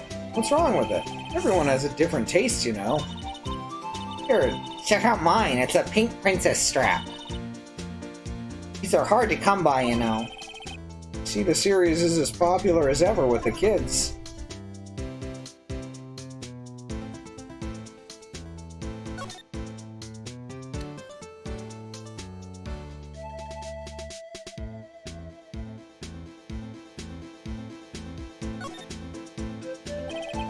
There's no need to push this again. What's wrong? You look like I do during finals. Never mind, it's nothing.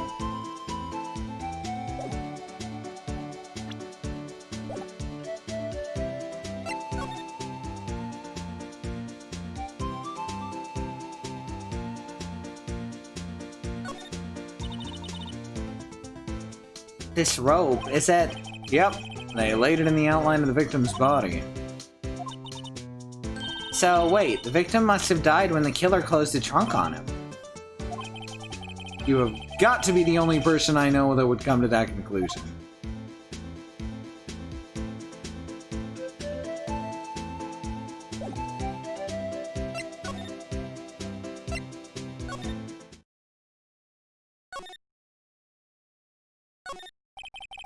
This guard monitors the visitor's room. He's frozen in fear of the frigid Ms. Lana. I'm feeling a bit chilly myself.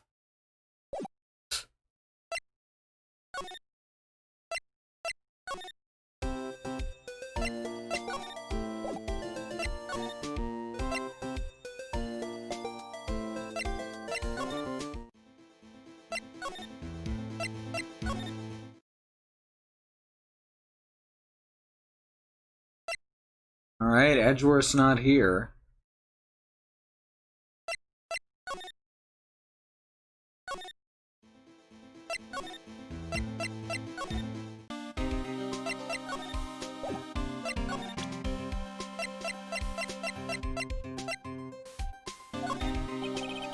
As a detective, I have to keep my mouth shut on that one. I know better than to go blabbing on about things I don't know about. No, I wouldn't want you to do that either. Good!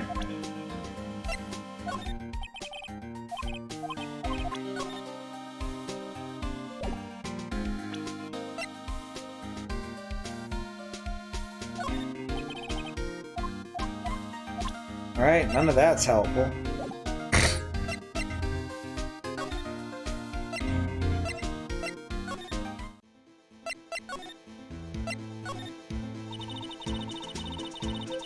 So there's no connection between Detective Goodman and my sister.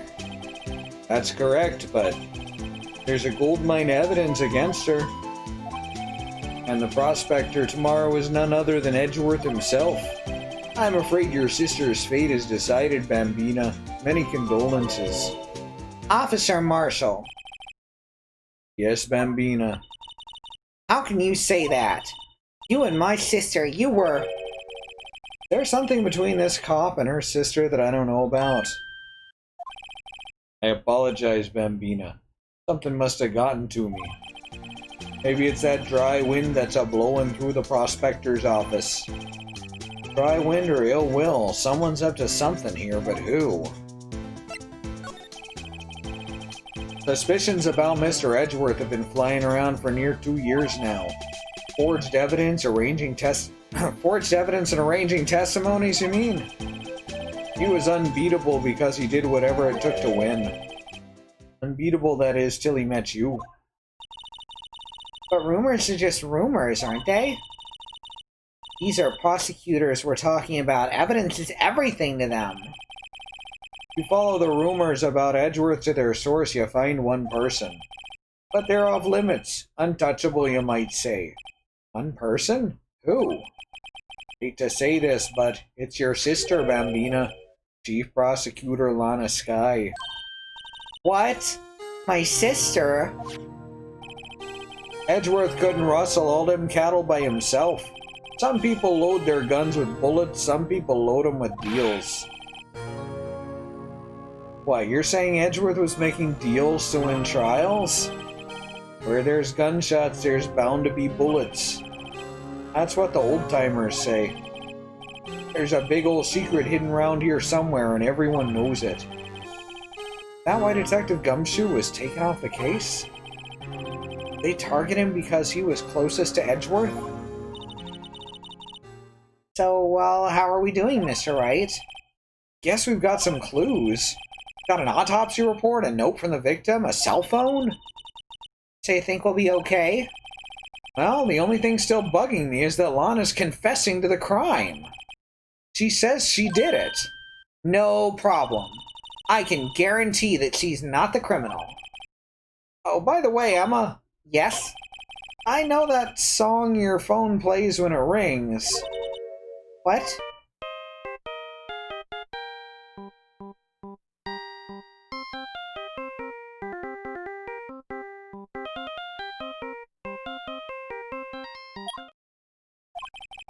It's the Steel Samurai theme tune, isn't it? That popular TV show for kids? The phone that rang earlier wasn't mine. It was yours. At 5:18, just after the murder took place. Your sister called you, didn't she, Emma? I'm sorry. Can you please tell me what you talked about? She hung up right away. See.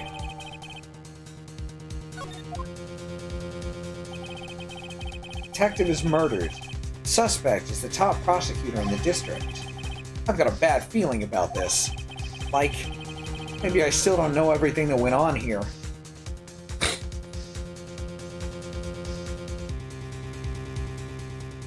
To be continued.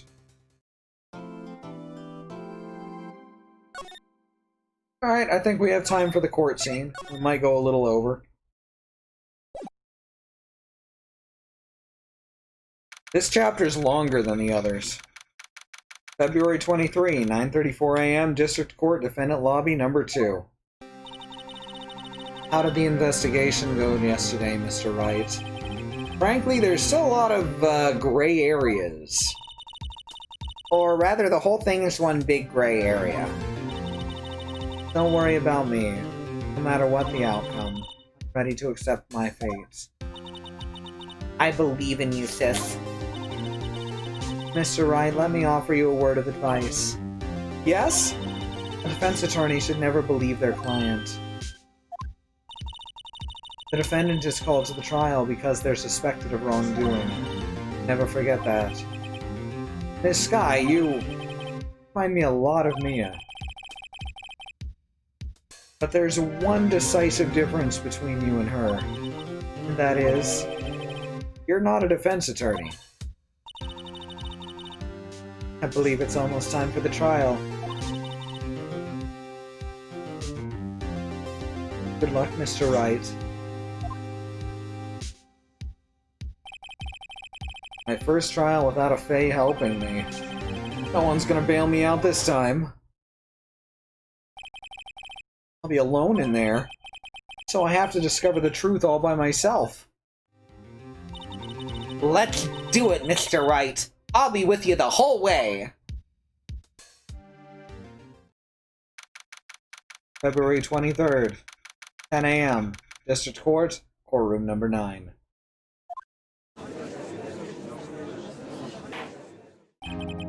Court is now in session for the trial of Ms. Lana Skye. The defense is ready, Your Honor. The prosecution has been ready for a while, Your Honor. Edgeworth, you dick. It's been 2 months. I haven't been in the courtroom since his trial. I hope that personal feelings will not be a part of the proceedings today, Mr. Wright. Edgy, come home with me tonight. I will choose the path that I think is right, regardless of what those around me might say. The judgment to be made here is in our hands, not those of anyone else. Very well, Mr. Edgeworth. Your opening statement, please. Chief Prosecutor Lana Skye has committed an unpardonable crime. Not only this, but she was rash enough to commit it in the prosecutor's office lot. Wow, he is much more forceful in person. Suddenly I feel like confessing to everything. However, she will now pay for her rashness with her life. There was a witness to her crime. A professional. Well then, call in your first witness, Mr. Edgeworth. The prosecution calls its first witness, Ms. Angel Starr, to the stand. Cough up Queen. Ugh. Haven't I seen you somewhere? You ordered the caviar lunch, right? Ho ho, caviar! I've never eaten caviar before. Judge is really wolfing it down. And for you, I have a Fiesta Bowl. Thanks? Will the witness state her name and profession? On you, sir. Did you order the fingerprint lunchbox? It is too early for lunch. Your name and profession. Well, Your Honor, how does it taste? Is this why everyone raves about caviar? It's so tasty it hurts! I always thought caviar would taste like pickled tapioca. The heck does pickled tapioca taste like? Name. Profession. Now! Me? The name is Angel Star. Don't go forgetting it. That's Tingle's magic words, don't steal them. I find myself running Lunchland these days. Is that what you wanted me to say, Mr. Edgeworth? Very well, witness. Please describe the incident to us. The prosecution will wait. I'm not finished eating. Hurry it up! Very well, Mr. Edgeworth. As you know, we usually call on the police to provide a description of the crime. Your Honor, as Mr. Edgeworth has said to the court, I am a professional. Huh? And what exactly does that mean?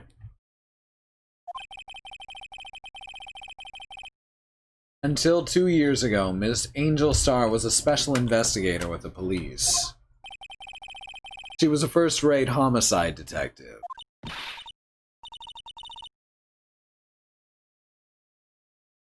That hat with the jelly donuts on it is kind of absurd. I agree completely. But, you know, whatever you gotta do to sell lunchboxes. What? Miss Star was a detective?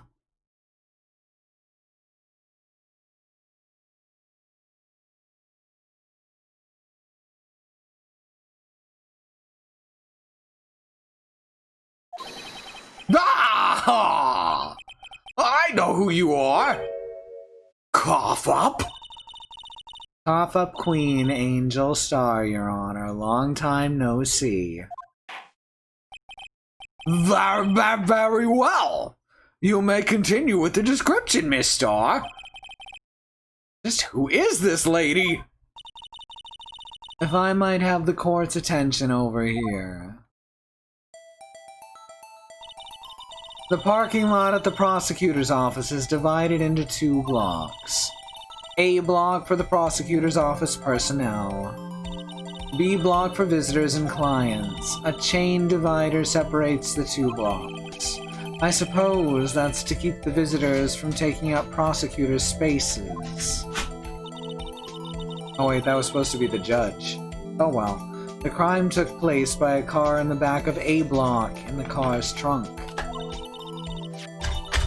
The killer stabbed the victim with this knife and went to drive the body out.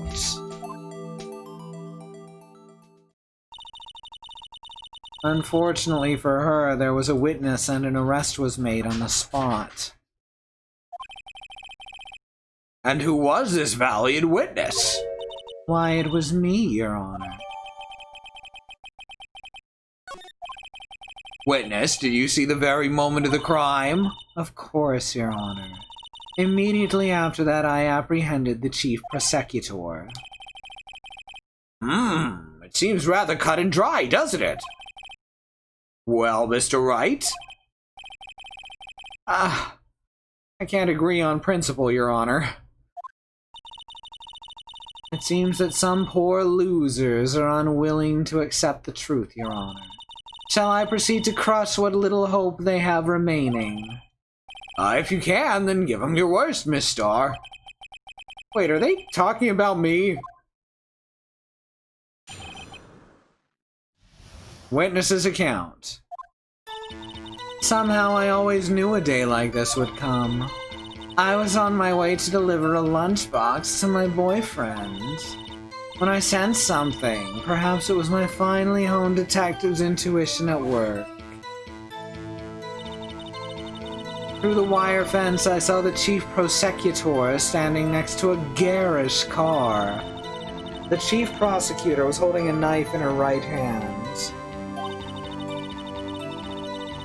Then, she thrust the pointy tip of the knife into Detective Goodman's chest. Bringing a lunchbox to your boyfriend. Oh, I thought he was going to say bringing a lunchbox to a gunfight. How touching!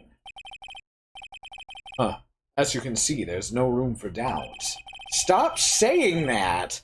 You always say that when there is plenty of room for doubt.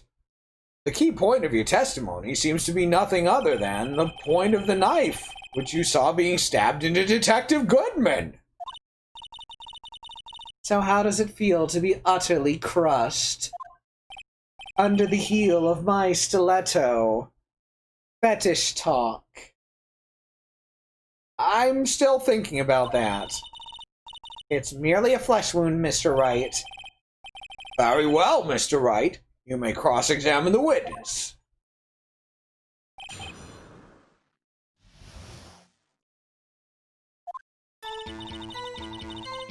Somehow, I always knew a day like this would come.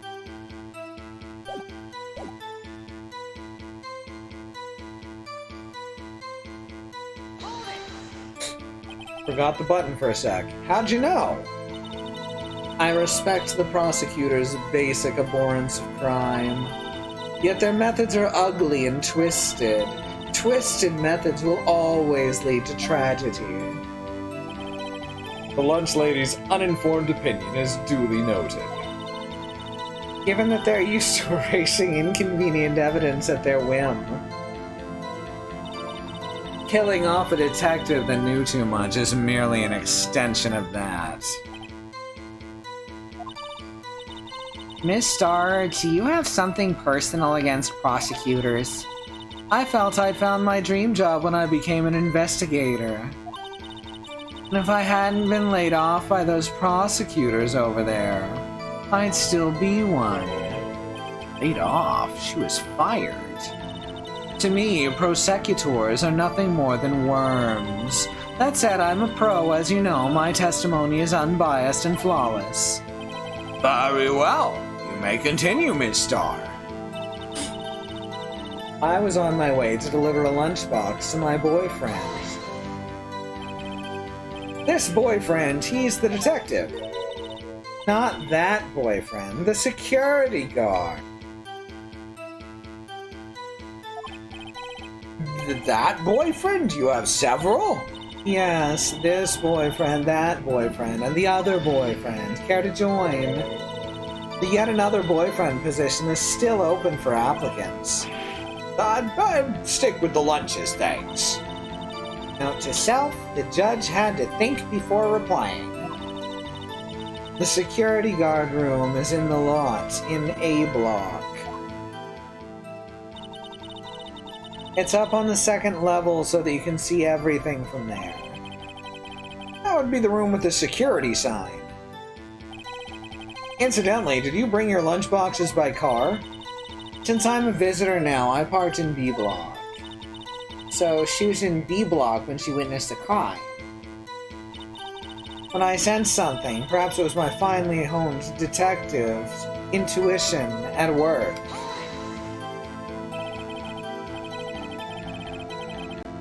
You sensed something. So, you're saying you had a premonition of the murder?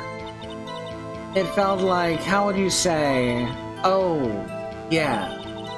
It was like the feeling you get when you view a pumpkin chock full of seeds. I have no idea what that means. Speaking of a detective's intuition, wasn't the victim Mr. Bruce Goodman? Bruce Goodman also a detective? Yes, well, he was like a young cheese. A young cheese? A pale white cheese, not yet tangy with experience on the streets. A greenhorn. A green cheese. Well, and I must be hard-yellowed and sharp as a tack. Crunchy cheese. Yeah, with the odor of an old cheese to match. In any case, there's a lot there in the lot. I felt something stirring in the back of my mind. Through the wire fence, I saw the chief prosecutor standing next to a garish car. By garish car, you mean Mr. Edgeworth's car, yes. Mr. Edgeworth? Incidentally, the knife with which the victim was stabbed was also Mr. Edgeworth's, wasn't it? Indeed, it was. What an odd case this is. And the person you saw, you're sure it was the defendant? I saw her from no further than 30 feet away. I am certain it was her. She's telling the truth, we're doomed. Let's just do what we can. Even if we don't have any proof, we can always nitpick. Witness, in your testimony you clearly stated the following. Prosecutors are nothing more than worms, ergo, you are a biased witness. You might want to keep those silly opinions to yourself in the future, rookie. Ah, rookie? Unless you're willing to risk the consequences of doubting me. I'll fry you like a fritter, crispy on the outside and chewy on the inside. That was inspiring. I believe I've heard that tagline elsewhere. Could cry plagiarism. I may be relegated to the lowly post of lunchlady, but my instincts are honed. A photograph? You took these? The moment I witnessed the crime, my reflexes took over and snap, I took a picture. In fact, one of my lunchboxes is rigged with a camera. I guess that's more exciting than just hanging it around your neck. Witness, why am I only seeing this photograph now? You think I'd show it to you, a prosecutor? Think again.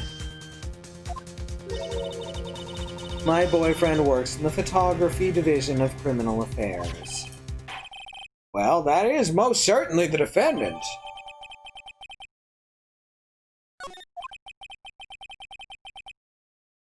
Uh-oh, that is unmistakably Lana Skye. So what was the defendant doing at the time? The chief prosecutor was holding a knife in her right hand. Tell me more about this knife that the suspect was carrying. Well, I'd say the blade was about 4 inches long. Is that right, Mr. Edgeworth? It is your knife, after all. Yes, that's about right. Prosecutors are by nature well versed in the location of a man's vital organs. I'm sure it was easier than boiling an egg for my egg salad surprise set. You can't testify as to her ability to kill an egg, a person? Perhaps a chicken salad set would have been a better metaphor. So the defendant was holding a knife. What then? Then she thrust the pointy tip of the knife into Detective Goldman's chest. Tell the court why you didn't try to stop this crime. You did see her raise the knife to strike, no? The defense has a point. Unfortunately, by the time I realized what was going on, it was already too late. Too late? Yes, the next moment, the chief prosecutor brought down the murder weapon.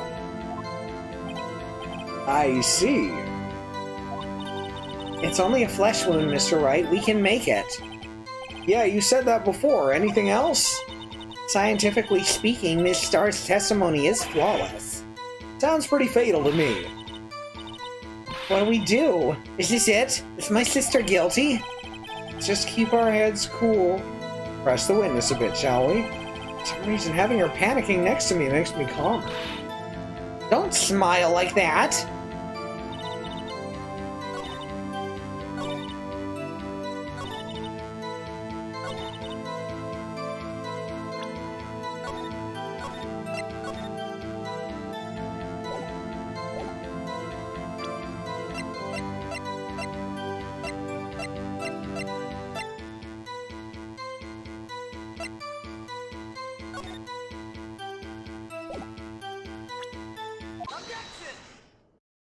Well, that was easy. And you witnessed this. You saw Ms. Skye stab the victim with the knife. As I've already said, yes. I swear it on my finest salmon swirl lunch. I'm sure that is a fine lunch. But isn't that odd? Look at this photograph. This is the photograph you took at the very moment of the crime, is it not? And why is Miss Skye not holding a knife?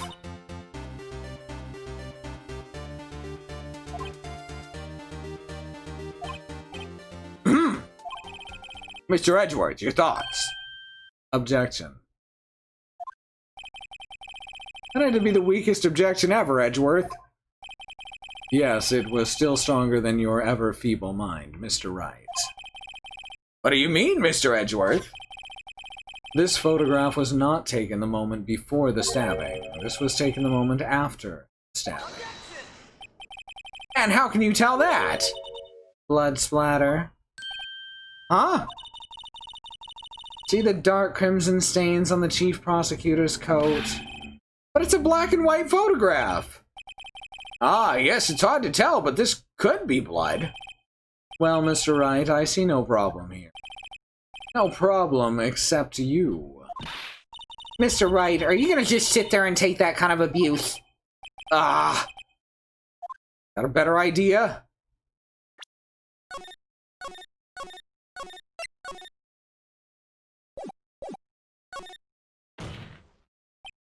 Wait, that contradicts what the witness said in her testimony. Namely, that she took the picture the moment she witnessed the crime. Oh, it seems I was slightly unclear. My apologies.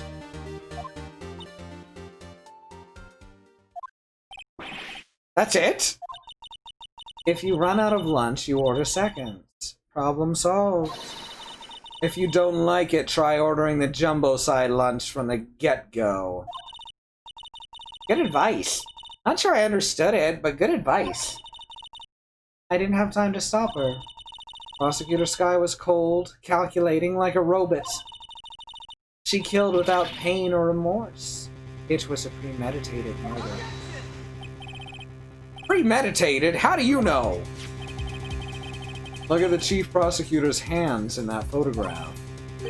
Well, are those gloves? Surgical gloves made of thin rubber, most likely. Why would she have those on? If it was not premeditated, she would not be wearing those gloves. Ah!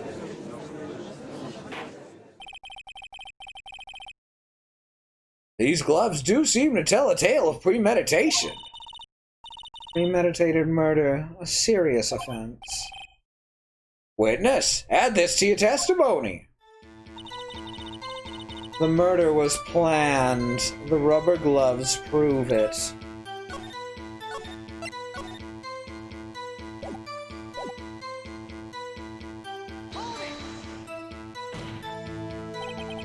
What if she was just in the habit of wearing gloves, like driving gloves? The gloves were admitted as evidence when the defendant was arrested. They were rubber gloves of the kind used for autopsies. In other words, when the chief prosecutor came to the crime scene, she came to do a murder. It's the only possible conclusion one can make. Everything was planned. It was a premeditated crime. Ah! Impressive! Sorry they took you off the force, Miss Starr. This is bad. She's got them thinking this was all planned. She can prove this claim the trial's already over.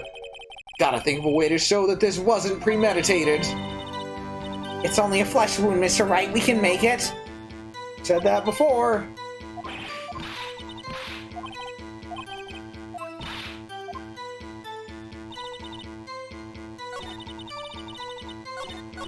Alright, so that... Ah, damn it. That last one is the one we gotta present something on.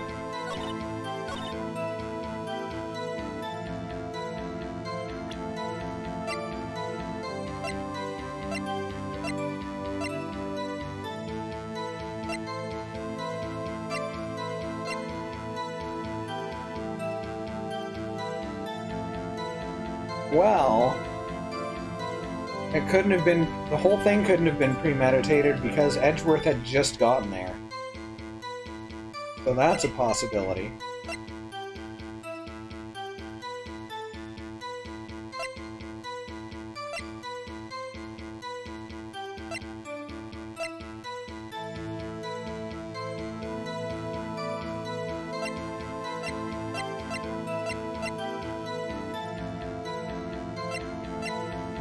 Sure, let's try that. Stain with soy sauce, of course. But it's the knife. Premeditated, why would she not have her own knife on hand? She couldn't have known Edgeworth's knife would be there. Except that Edgeworth says he always keeps it in his glove box. So that's why I think it's the parking slip. Because she had no way to know that Edgeworth's car would be there.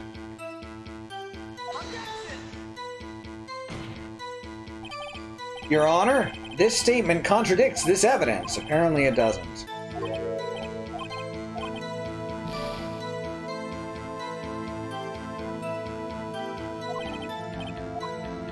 I don't know, that seemed right to me.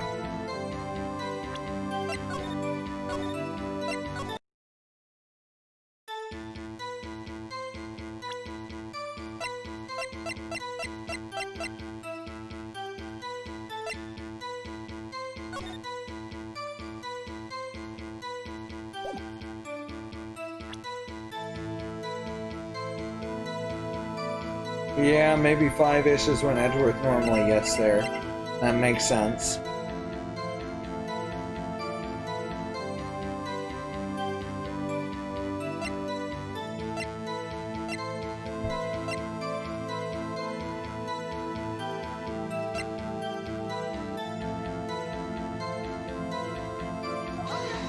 Whoops, that's not what I meant to do. God damn it, I hit X instead of A. I was trying to look at the floor plans. Ah.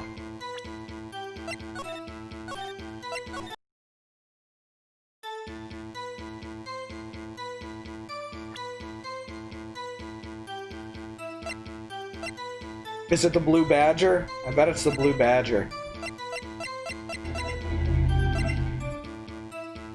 Alright, what's your idea?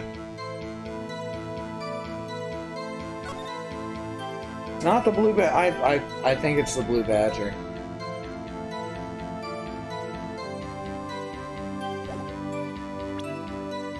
Check the autopsy report again. Ah! Death due to loss of blood, 1 knife wound. Died within an hour and a half of 4 p.m. I don't see how that helps.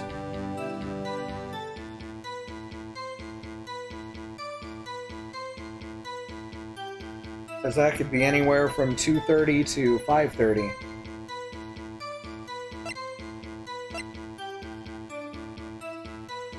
Thought that said with half an hour. Ah.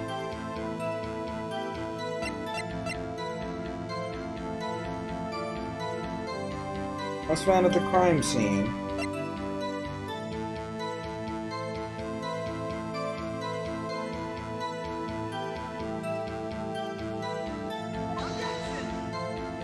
I don't know, it seemed worth a shot. Huh. This one's got me a little stumped. The phone call was at 5:18.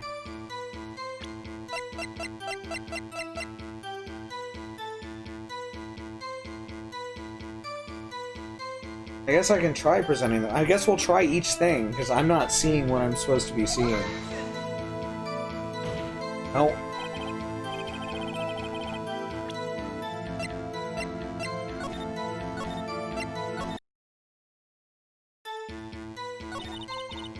Whoops.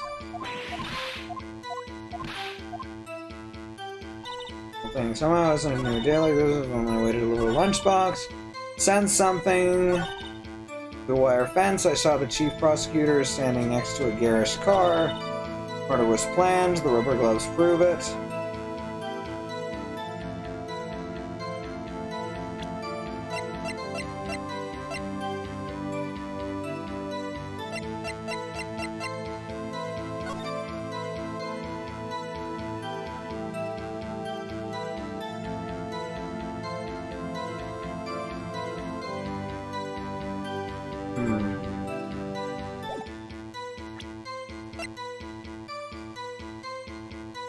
Can I just, like, show her the picture again?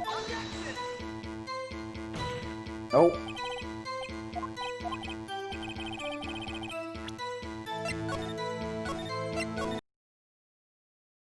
There'd be something in the photograph that shows that it couldn't...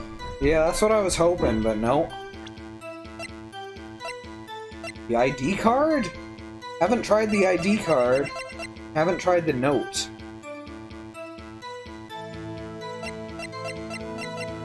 So I guess it's one of them, but I don't really understand why. Of course, the badge! No, it's not the ID card. So it's gotta be the note?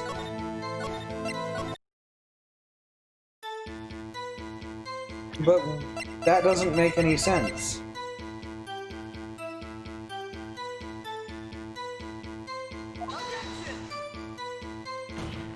Huh, no, that's not it either. Did they switch the pattern so that the new thing doesn't actually matter? I've tried everything else except, like, the knife. I don't think I tried the knife. Why is it the knife?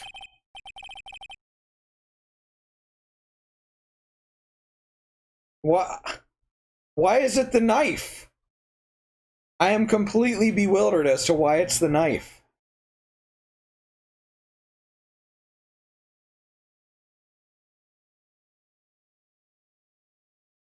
Witness, do you know what this is?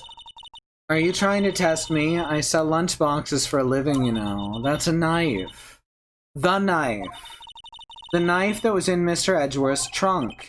Indeed, it is my knife. What's with this case? The bloody something. The defendant is the chief prosecutor for the district, right? Mommy, are prosecutors bad people? The defense has a request. We ask that the witness provide an accurate testimony. What's that, rookie? In your testimony, you stated that Lana Skye planned this murder, and that's why she was wearing those special gloves. Seems like a natural conclusion to me. The gloves do indicate planning.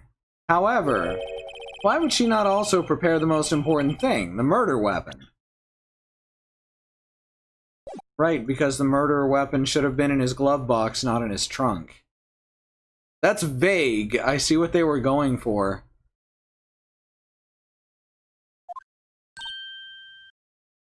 Oh. This knife just happened to be in the trunk of the car. Ladies and gentlemen, if you're gonna plan a murder, you don't forget the weapon. Though again, Edgeworth did say that the knife had been is usually in his car. Which is why that doesn't make sense to me. Ah! Order! Order! Great, now the tide's turning in our favor. Great show, Mr. Wright. My sister's as good as free. Right. I believe the next lunch you'll be eating is humble pie. What? What the fuck is humble pie? Is that made with dates? I hope you weren't deluding yourself into thinking that the tide had turned. Not over such a trifling detail. But this shoots a hole in the whole premeditated theory. Bah. The prosecution could care less if it was premeditated or not. The only one who seems to care is that lunch lady over there. The defendant, Lana Skye, murdered a detective with a knife. That's the only thing the prosecution need prove, nothing else. Very good, Mr. except that, no, because first and third degree murder are two different charges and need to be filed separately. Very good, Mr. Prosecutor. I suppose you think you're clever now. But you know as well as I do that she planned on killing him. It was planned. If it wasn't, why would she have been wearing the glove? I believe I'd like to hear your testimony again. Witness, please tell us only what you saw, not what you thought. How dare you? My powers of deduction are not to be undermined. Really now? Exactly, Andy.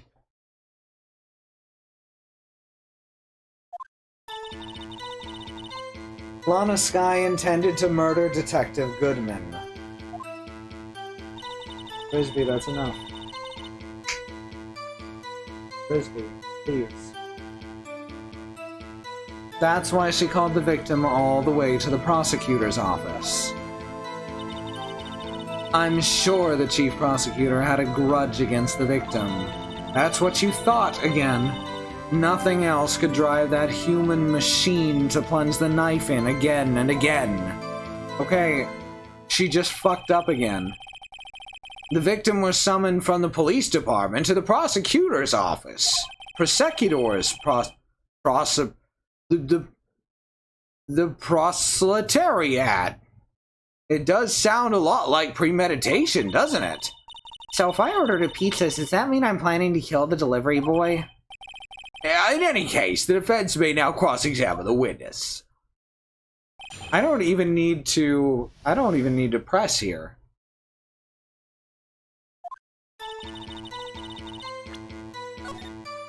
We're just gonna go straight to it on this one.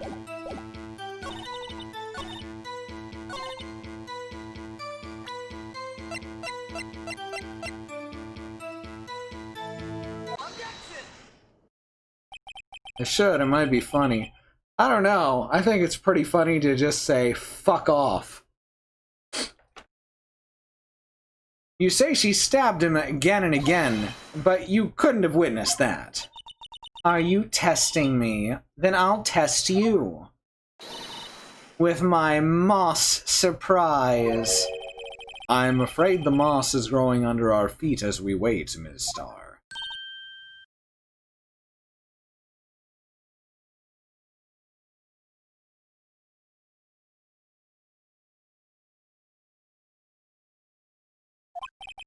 What do you mean?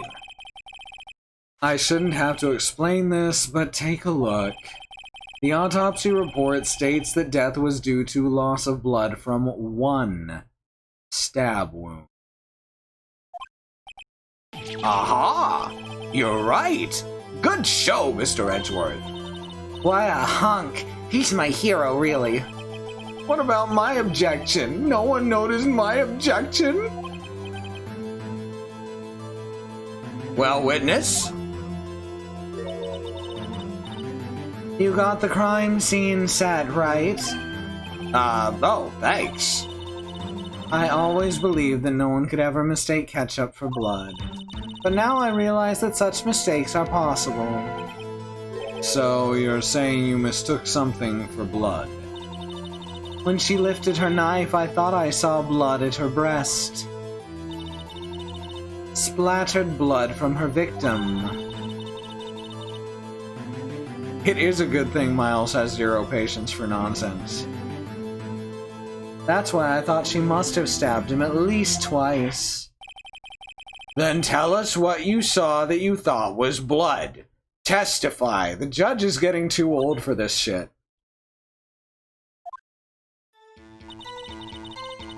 Her red muffler looks like blood to me. That's how ghastly the whole scene was. Her red muffler. Yes, like a scarf. The chief prosecutor always wears one around her neck. So she can be easily hanged at a moment's notice, I suppose. Huh, she's right. Not about the hanging part. That's ghastly. Miss Sky was wearing a red scarf, wasn't she? But wait. Isn't it odd that you mistook that for a splattered blood? Well, people often mistake my beard for a bib. A judge with a bib. That's why this place feels so much like kindergarten sometimes. Actually, I do think I saw some traces of blood on her chest. However, the autopsy report is clear on this matter. There was only one knife wound. Apparently, Miss Starr isn't entirely sure of her own testimony. Mr. Wright, this is our chance. Chance for what, I wonder? Miss Starr's turned out to be as short-tempered as she looked when we met her. Challenging her abilities as a detective really set her off. The short wick burns out the fastest. It's a scientific fact. I wonder, wouldn't it depend on the size of the candle? I mean, add more wax, and even a really short wick will burn longer. Obviously, more scientific testing is required. Bring me more candles! This courtroom is full of babies! She did have that wound in her hand, yes.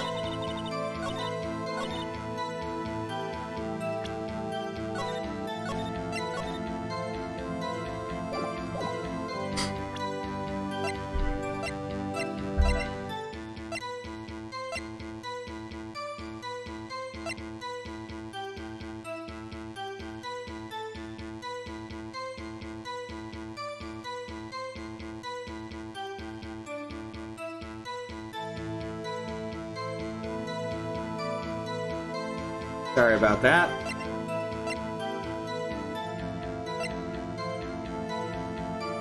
Well, is she wearing it in this? She is not wearing it in this picture. That's simple enough.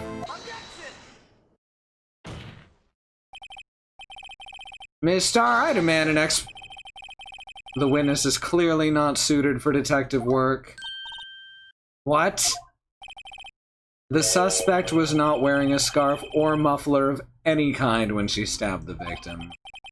And you've proven it yourself with this photograph. Huh? But that can't be. Only a professional lunch lady could be so utterly clueless. Congratulations, perhaps you finally found your true calling in life. Harsh words, but good. In the end, Mr. Edgeworth prevails. What was my objection? Chopped liver? Or at least a chopped liver lunchbox? But it was there. A scarf. No, not something red. Really. Well now, where were we? The witness has given us an entertaining interlude, but back to business. What? Very well, witness. Continue your testimony. You saw the crime and apprehended the suspect. Tell us about that. Very well. I do remember some things accurately, at least. Ultimately, we couldn't shake the most important part of her testimony. The most important part? The part where your sister stabs the victim. This next testimony might just be the moment of truth.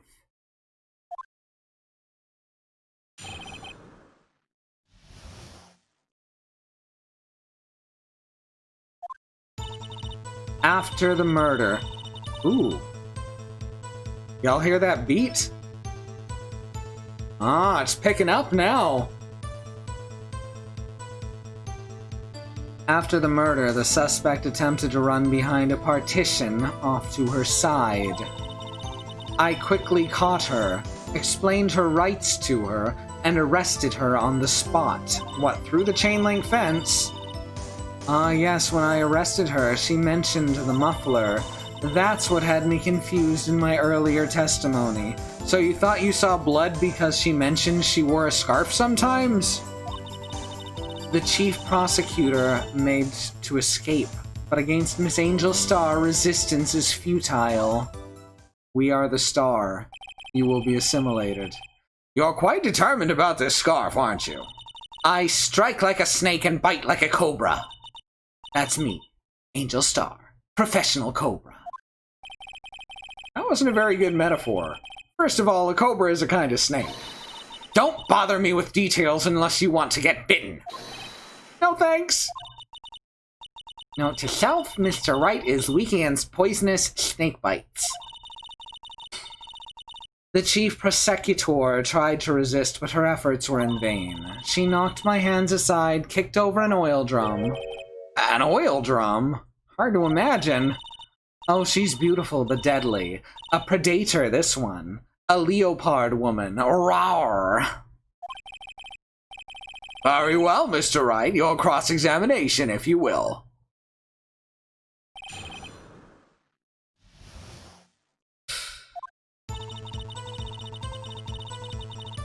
After the murder, she attempted to rush behind a partition to the side.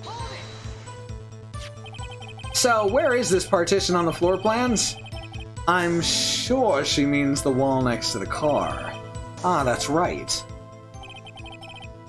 There was a wall there, about 6 foot high. She was obviously trying to hide herself. Quite a natural thing for a criminal to do. And what did you do then? So at what point would she have made the phone call? I quickly caught her, explained her rights to her, and arrested her on the spot. You say quickly. Were you close to the suspect? As I just said, I was only 30 feet away from her the whole time with a chain link fence in between the two of you. Maybe I should press her for more details. I'd like to see this on the floor plans, just to be safe. The Lunchland car was... She was a visitor, thus she was parked in B block. So you witnessed the murder from here? That'd make it about 30 feet for the car, yes. Is that correct, Ms. Starr? Yes, that's right. But there was a chain link fence in front of you. I went over it, of course. Amazing! The cough-up queen? Lunch lady athlete indeed! It would have taken her a little time to climb over the fence. She couldn't have gotten to my sister that fast. Yeah, that fence was about 9 foot high, too. So how did Ms. Sky not get away? Almost like she wasn't trying to get away. Yes, when I arrested her, she mentioned the muffler. She mentioned the muffler. What exactly did she say? I have a muffler. It's red, and you mistook it for blood. If I remembered exactly, I would have told you in my testimony. Cheeky. Anyway, all I heard her say was the word muffler. Just that one word. So, what you heard wasn't the suspect talking to you, but to someone else. Yes, the chief prosecutor was talking on her phone. Her phone? She can't mean... By phone, do you mean... this cell phone discovered at the crime scene? Yes, ultimately. Ultimately. My memory... It's like salmon heading upstream, you see. No, the court doesn't see, Miss Starr. Does that mean that it's very determined, but it literally falls apart with its flesh rotting off the bone from stress? The chief prosecutor first attempted to use the phone hanging on the wall. On the wall? That's right. Near the car. There was an emergency phone on the wall. Apparently, it was out of order. So she used a cell phone. Indeed, the emergency phone was out of order that day. Good witnessing, witness. Good Whatever happened to good testifying? It means your memory is a good source of calories for a bear preparing for hibernation. You should, of course, add this to your testimony. The things I do to please this rookie defense attorney.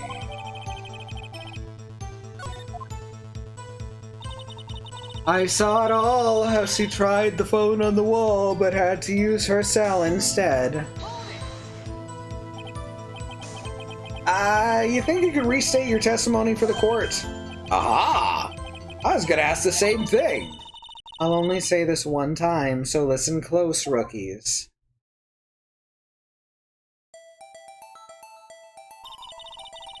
The chief prosecutor stabbed the victim and ran behind the partition. She then picked up the emergency phone on the wall, but it was out of order. So she pulled out her own cell phone from her pocket. We found the cell phone on the other side of the partition. And during that time, you climbed over the chain link fence. Then, when I boldly grabbed her arm, the chief prosecutor hung up her phone. And you saw her do this. What is it, Mr. Wright?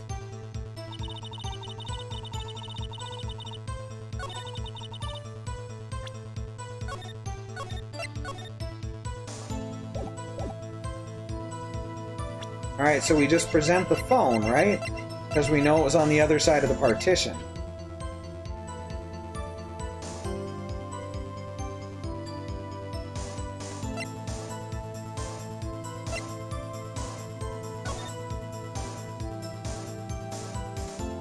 And it doesn't show it in this photo or anything.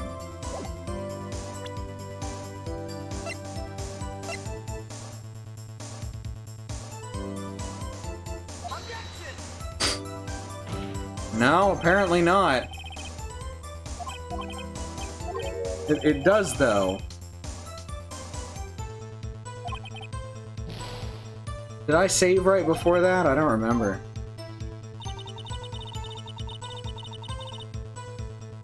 Well, that's fine. We've only lost one life and we're almost done the scene. Try the floor plans. The phone should have worked.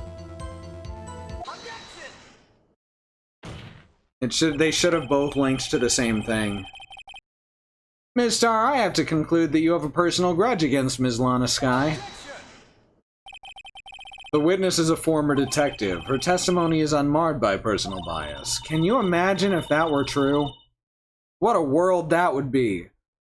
Well, who would have thought you would be my knight in shining armor, prosecutor? You who, together with the chief prosecutor, kicked me out 2 years ago. Well, Ms. Starr, this is a fatal contradiction with your testimony. How do you explain this? Huh. I don't know what you're talking about. Mess with me and I'll make you cough it all up. Your balls, I mean. Let's look at the floor plans. You said you witnessed the crime from this point. However, if that's true, you couldn't possibly have seen Ms. Sky making the phone call. Oh, see, that works too. I was thinking of the cell phone being on the other side of the barrier. I believe you see what I'm getting at. That emergency phone was on the back side of the partition. If indeed you were in B block, you couldn't have seen it. Wario! Order! Order! What's the meaning of this? It's simple, Your Honor. She's not coughing up lunch. She's coughing up lies. Gah! That's quite a claim, Mr. Wright. Perhaps you'll allow me a question. Tell us exactly what lie this witness has told the court.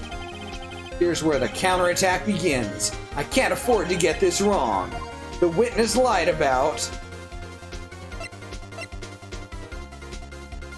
I mean, what she saw...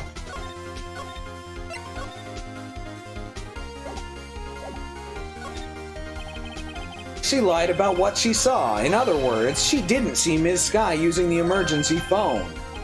It does seem very hard to imagine how she could have. Very logical. What's the matter, Star? Cat got your lunchbox? Mr. Wright, I hate to bother you while you're celebrating your victory, but why would Miss Star lie like that? Huh?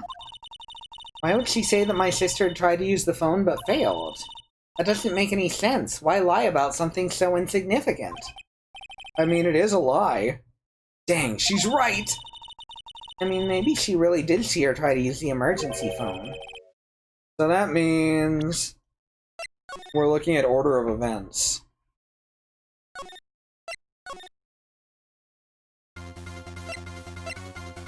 Or where she saw it from? Yeah, because she couldn't have been in B-Block. Miss Sky tried to use the emergency phone, but it was out of order. What's significant about this fact? Nothing. Therefore, it would be pointless for Miss Star to lie about it. Pointless to lie? I see! But say the witness did actually see Miss Sky using the emergency phone. That would mean... Miss Star witnessed the crime from a different location. A different location? Now that's a pointless lie if I ever heard one. Before you call my lie pointless, at least let me tell it. Let me ask a question to our clever wordsmith, Mr. Wright. Just where was the witness when she saw the crime? All the testimony we've heard until now points in one direction. The security room.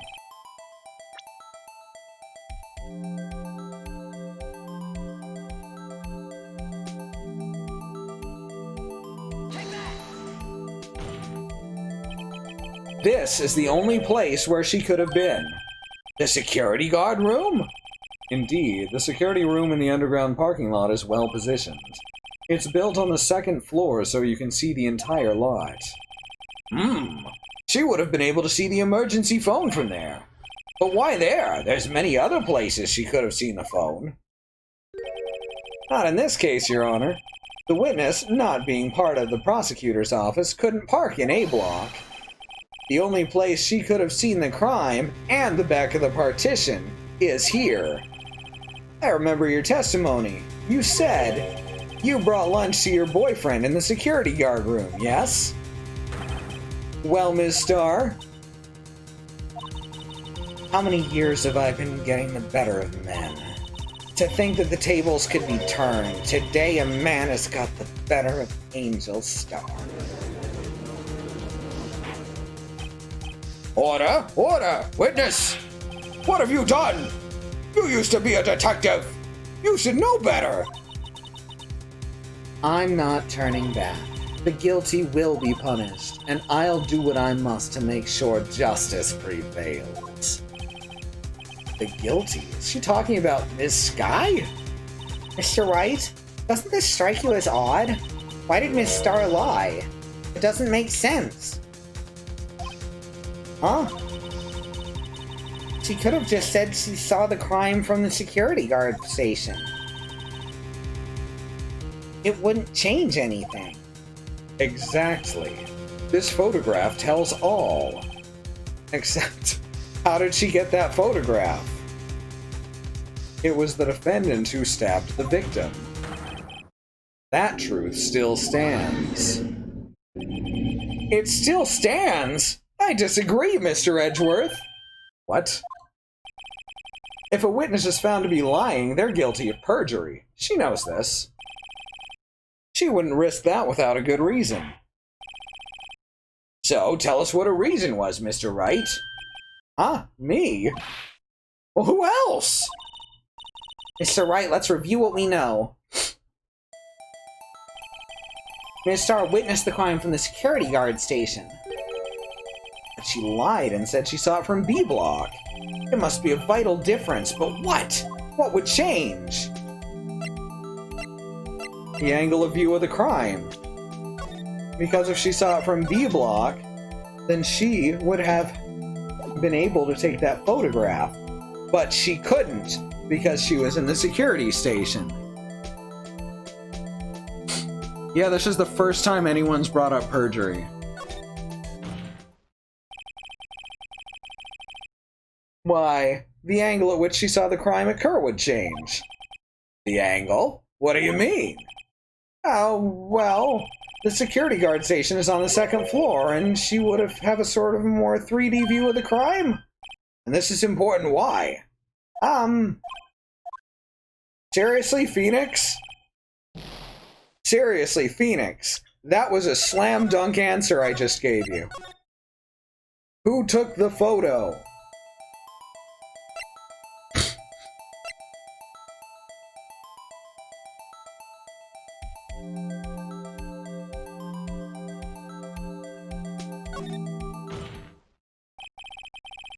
It's a difference in lighting. Lighting? What does that mean? Well, it means, see, the security guard station's on the second level, so she would have seen the crime in better lighting conditions. And this is important. Why? I just had to see what the other wrong answer would get us.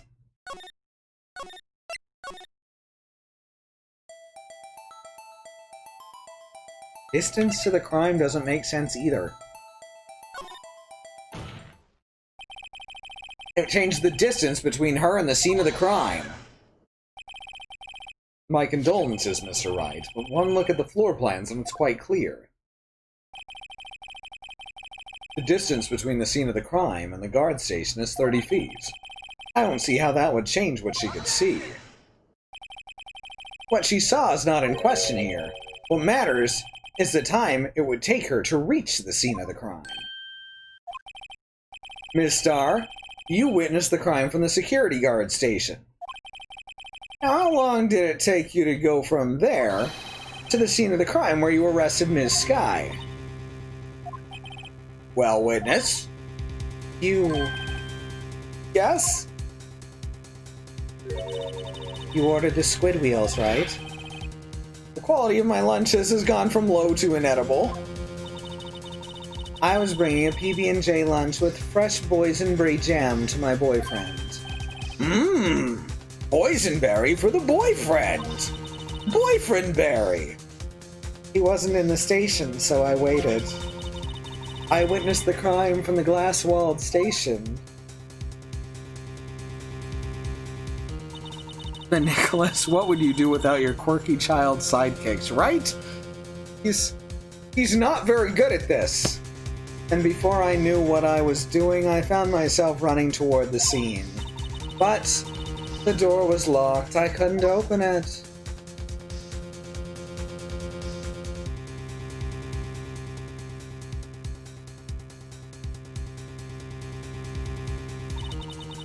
That's why I had to go through the visitors parking in B Block. That's quite a detour. So now, she could have taken the photo, but at a later time. It probably took me at least 5 minutes to get to the scene of the crime. 5 minutes? Ah, that changes things considerably. But it was that woman over there in the defendant's chair who stabbed him. I know it. I have photographic evidence. I swear it. I swear it on my finest plastic spork. You have a point. The spork is a wonderful invention. Would you like another caviar lunch? Absolutely. Uh-oh.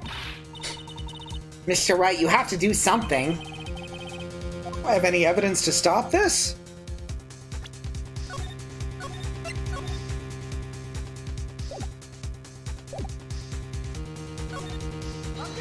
I guess we'll raise an objection. 5 minutes between the witnessing of a murder and the arrest. Think about it. You could make pasta in that amount of time. If you like it al dente. Like, really al dente. I've got lunch boxes that tie pasta into knots, rookie. Wait, that doesn't mean anything. A 5-minute blank, isn't that strange? Strange. If you were a criminal, what would you do with 5 minutes, Your Honor? Well, I guess I'd flee the scene. Hey! Don't get the wrong idea. I didn't kill anyone. But you have the instincts of a killer. You'd run. But this time was different. Ms. Skye dawdled at the scene of the crime. She even had her picture taken. No true criminal would act this way. It's inconceivable. Yarg! Well then, seems we've come to the end of the testimony. The witness has a grudge against the defendant and a blank in her testimony. Mr. Edgeworth, is the next witness ready to go? Unfortunately, I appear to have overestimated this witness on account of her professional history. We did it! We screwed that can shut, Mr. Wright. That was too close. I'm afraid that the cough-up queen has been dethroned. And with that, court is adjourned.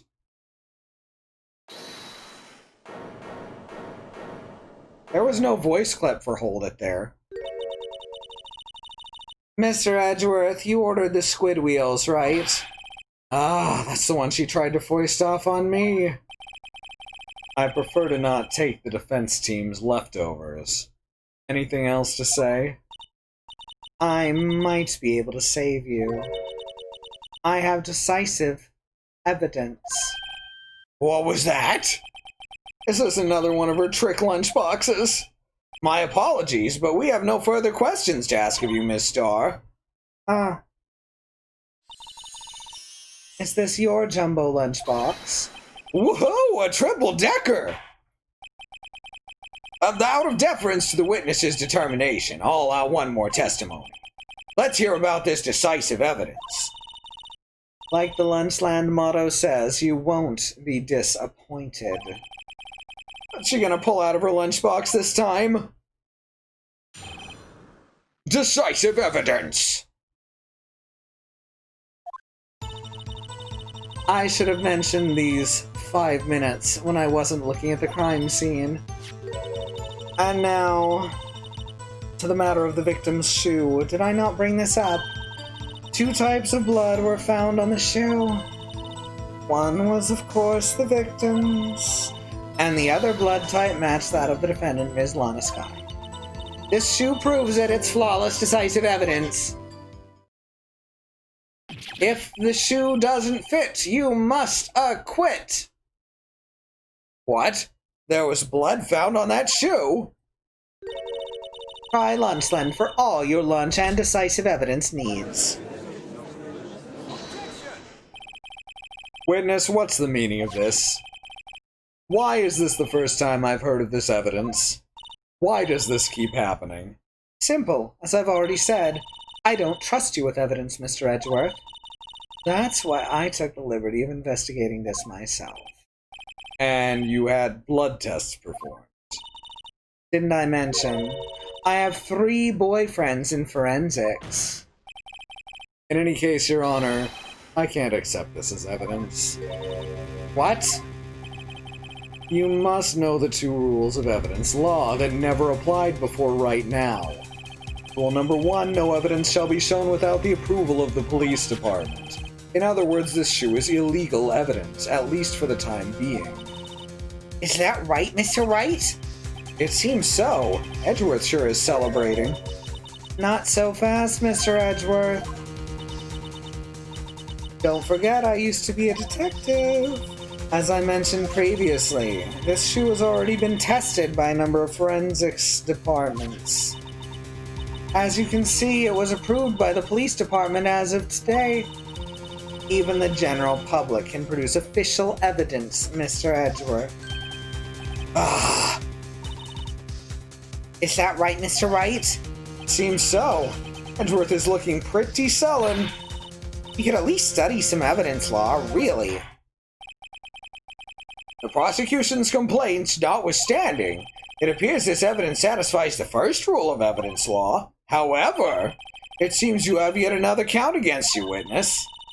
Anything to ensure that the guilty are properly judged.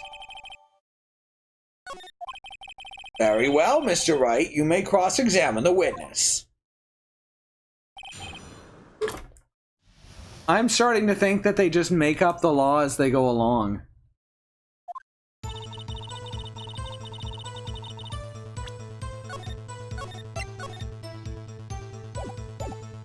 I should have mentioned those 5 minutes when I wasn't looking at the crime scene. Yes, you should have. Why do you lie about the 5 minutes? I guess you could say I just wanted people to look at the results. The results?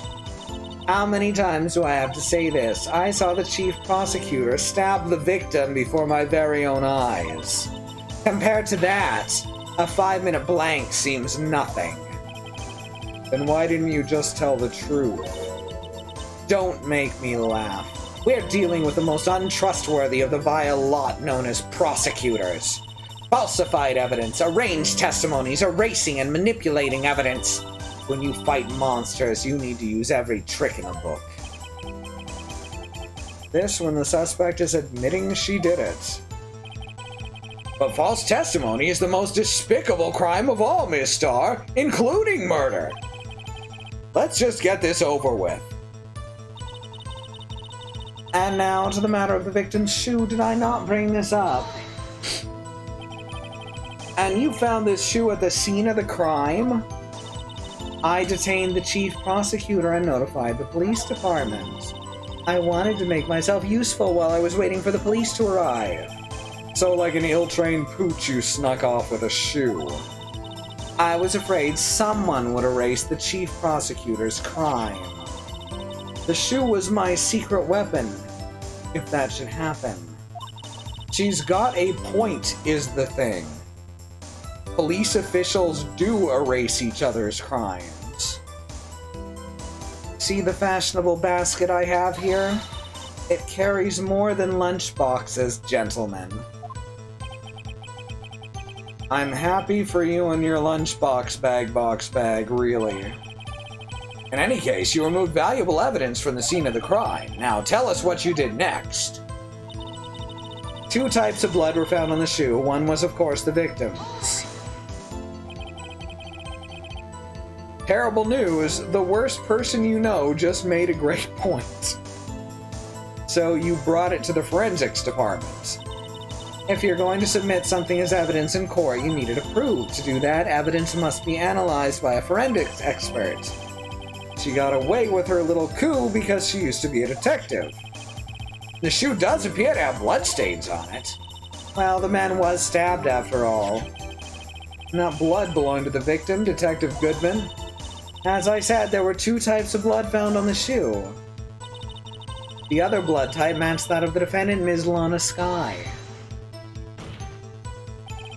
You can't say for sure the blood belonged to the defendant with a blood test.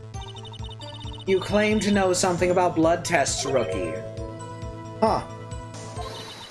Well, speak up. Well, blood comes in 4 types, A, B, O, and AB. However, you can't tell from a blood test whether a murder was committed in cold blood.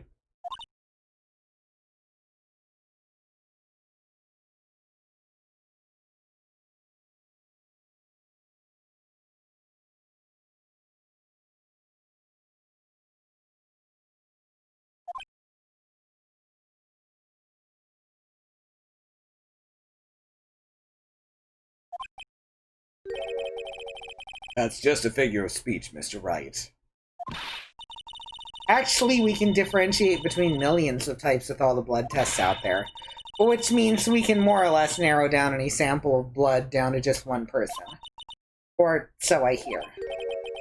That's pretty specific. If I had a little more time, I would have gotten a DNA test result. But they said there's very little doubt it could be anyone but Ms. Lana Skies. So the suspect's blood was found on the victim's shoe. That ties her directly to the death of Detective Goodman. I was afraid he was gonna say that. This shoe proves it. It's flawless, decisive evidence. Can't let this evidence go through without a fight. You ordered the peppered fish guts, right? Some like it hot, Mr. Wright. Some like your client. She's in enough hot water to make a whole vat of soup. A soup vat, if you will. Mr. Wright, do you or don't you have a problem with the shoe? A problem? This is critical. Is there a problem with the victim's shoe? So, like, did she stab him so hard that his shoes flew off?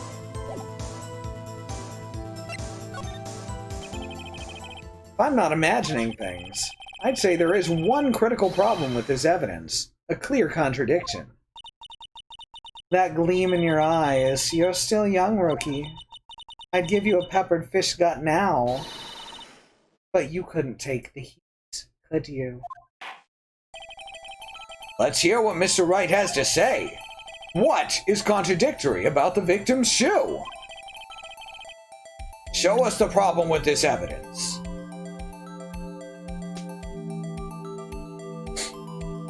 The fact that it stepped in blood? That seems...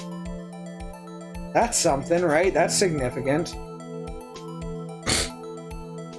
Why would there be blood on the bottom of it?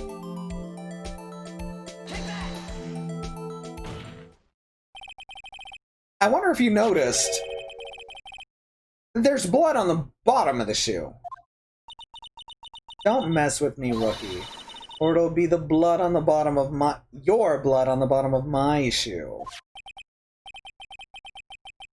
Indeed, there is quite a bit of blood on the bottom of the shoe. It makes sense. The victim was stabbed with a knife. What could possibly be contradictory about blood on the bottom of his shoe?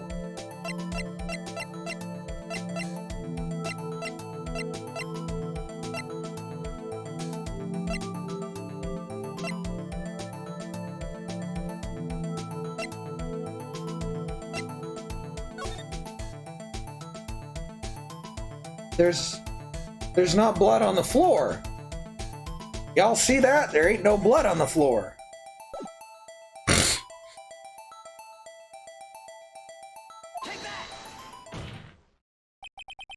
The problem lies in the footprint. The footprint. Note that the bottom of the victim's shoe is covered in blood. Then, isn't it strange? Why weren't any bloody footprints found by the scene of the crime? Aha! As you can see, there were no traces of any such footprints at the scene of the crime. That contradicts your claim about this shoe. This picture only shows part of the floor. There could have been bloody footprints. Then where are they, Mr. Edgeworth? Because we checked the scene and found nothing of the sort.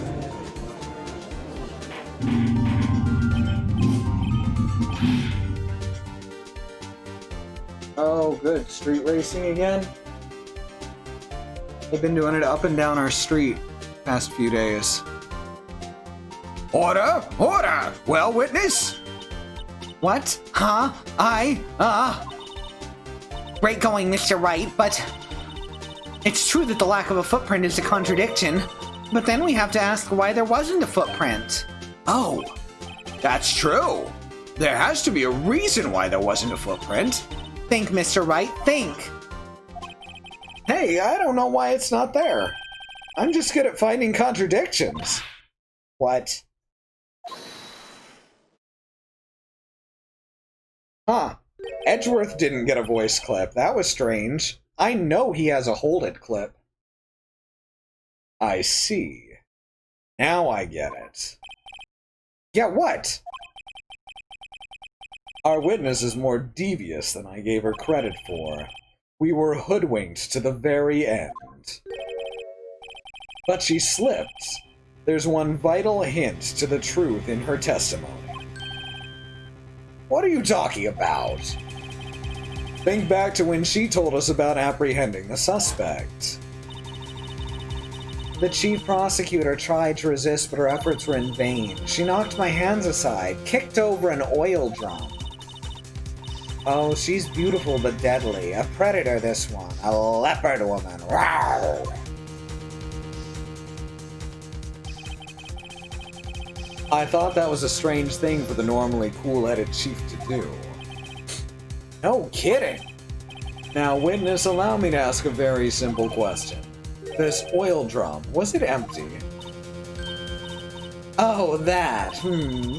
I'm not sure I like your attitude, Mr. Edgeworth. Though apparently you're not the slowest conveyor belt in the lunchbox factory. Witness! Well, was the oil drum empty? The oil drum kicked over by the chief prosecutor was brimming with water. Water? What does that mean? Still don't get it, Mr. Wright? Do you want to know the reason she knocked it over? The real reason? Aha! You don't mean... Yes, the suspect knocked over that oil drum for one reason and one reason alone.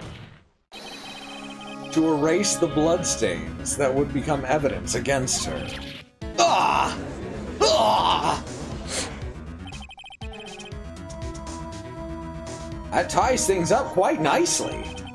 The bloodstains left on the victim's shoes tie her quite clearly to this murder. Then, after the deed was done, she knocked over the oil drum to erase the telltale signs.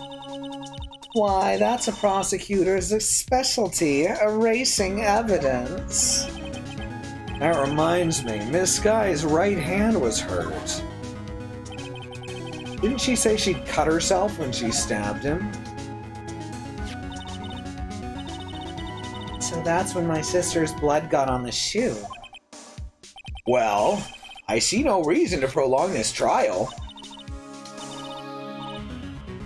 Mr. Wright, do something, please.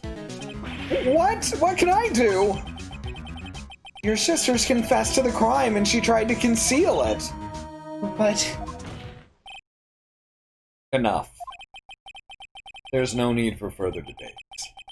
Verdict, Your Honor. Very well. But Angel Star is on the prosecution's side. She could have been lying about the water. This court finds the defendant, Ms. Lana Skye. Hold it! Little girl, what did you just say? Huh, me? Did you just say that I, Angel Star, was on the prosecution's side? Well, yeah, you are. You're saying my sister hid evidence by erasing the bloody footprints. Well, I thought you'd had your fill, but here you are demanding a second helping. Another lunchbox. A lunchbox called evidence. Wait, witness, don't tell me you have something else. The time for deliberations is past. Any further comments and you will be held in contempt of court. Your threats don't scare the cough-up queen. Look at this! Look at this photograph! A photograph? I had it just in case anyone had the gall to suggest that the white shoe didn't belong to the victim. I see no room for error in this evidence. Mr. Wright, wait! Look at the asphalt in this photo. Hey, it's clearly wet. Erasing the last trace of doubt from the court's mind. Immediately after the murder, the crime scene was washed with water. I'm sorry, Mr. Wright. I guess I couldn't help after all. It's not your fault. I knew I couldn't win this case from the beginning. And seems this is what your sister wanted anyway. I'm sorry, Mia.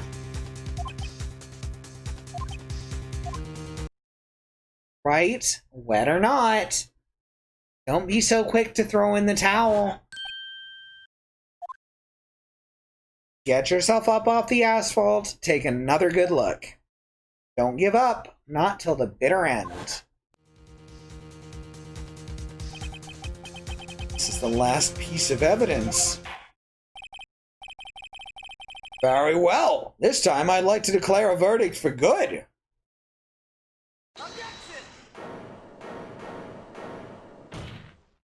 I love the judge's shocked face. It's just so perfect.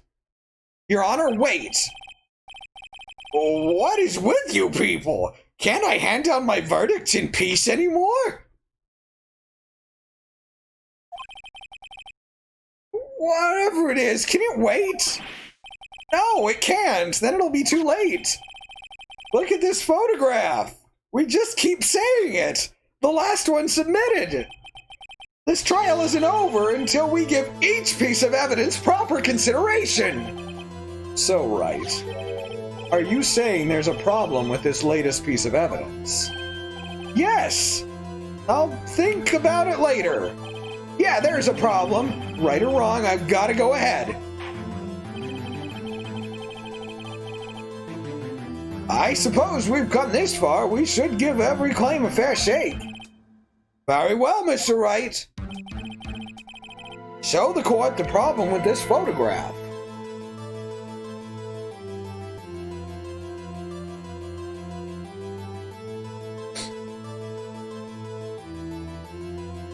Spatter on the shoe. It's the right shoe for the foot.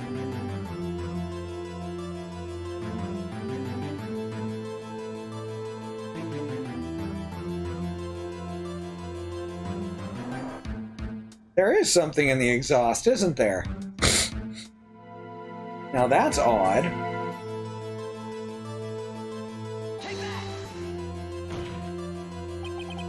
The problem in this photograph is here. What's this? There's something poking out of the car's muffler. Wait just a moment, Mr. Edgeworth. Your Honor. You just said muffler. However, I see no trace of a muffler or scarf of any kind in this photograph. God damn it.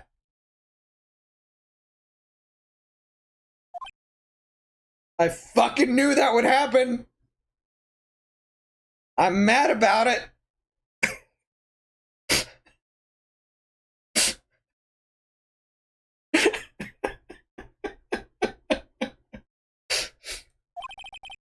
A muffler is also a part on a car or motorcycle, Your Honor. Just think of it as a part of the exhaust system. A pipe? I see! And I see!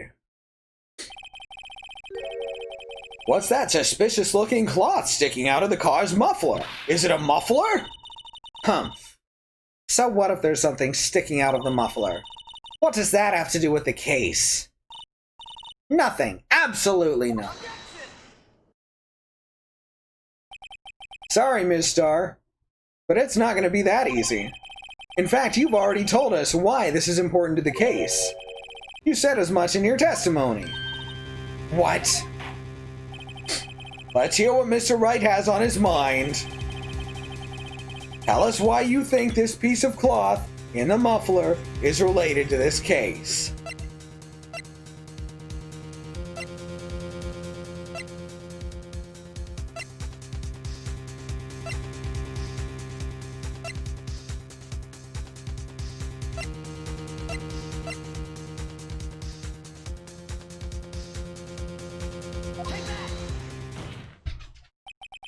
Ms. Starr, recall your testimony for the court. Ah, yes. When I arrested her, she mentioned the muffler. That's what had me confused in my earlier testimony. Muffler. Ugh, muffler. Muffler. Could it be that the muffler you heard mentioned was actually this exhaust pipe? If so, that means this piece of cloth is vital evidence. Awoo!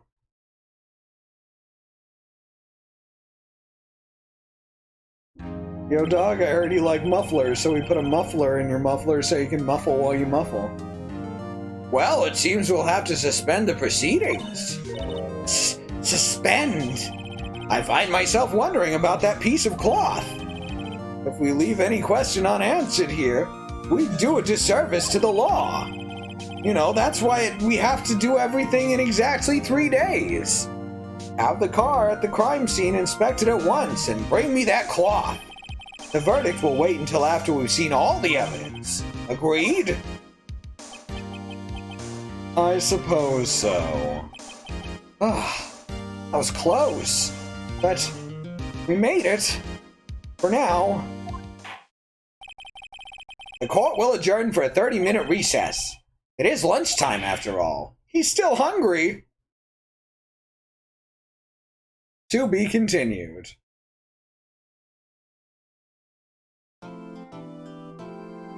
Alright, so that's it for this week. We went real late, huh? I didn't think it'd be that long. Like I said, this one is quite a bit longer than the other 4. Alright, remember to bang donate again. That's some important stuff right there. Those are organizations helping the protesters on the ground in this current civil rights movement. Black Lives Matter. Indigenous Lives Matter. The lives of people of color everywhere matter. Click those links, see what you can do to help. Thank you for your support to us as well in whatever way you choose to give it. You can watch, you can listen, you can chat, you can even give us money through Twitch's systems. All are very much appreciated. And schedule for the next week is tomorrow is Wednesday, which is Sue with probably Horizon Zero Dawn if they patch it. Otherwise, I'm sure she'll figure something else out because they did a patch last week that broke it, so that's fun. Thursday will be Alice with more Devil May Cry 5. Friday will be Katie with more Dead Rising 4. Sunday's Community Day. Monday is Christy with Alice finishing up probably Doom 2016. And Tuesday, we'll find out more about the muffler in the muffler that's muffling the muffler. Not good? That's good. You can see everyone's schedule, the whole stream team, at truckcommunity.neocities.org. They're all great streamers. You should check them out if you like what we do here. And I think that's everything. So good night, y'all. Thanks for coming.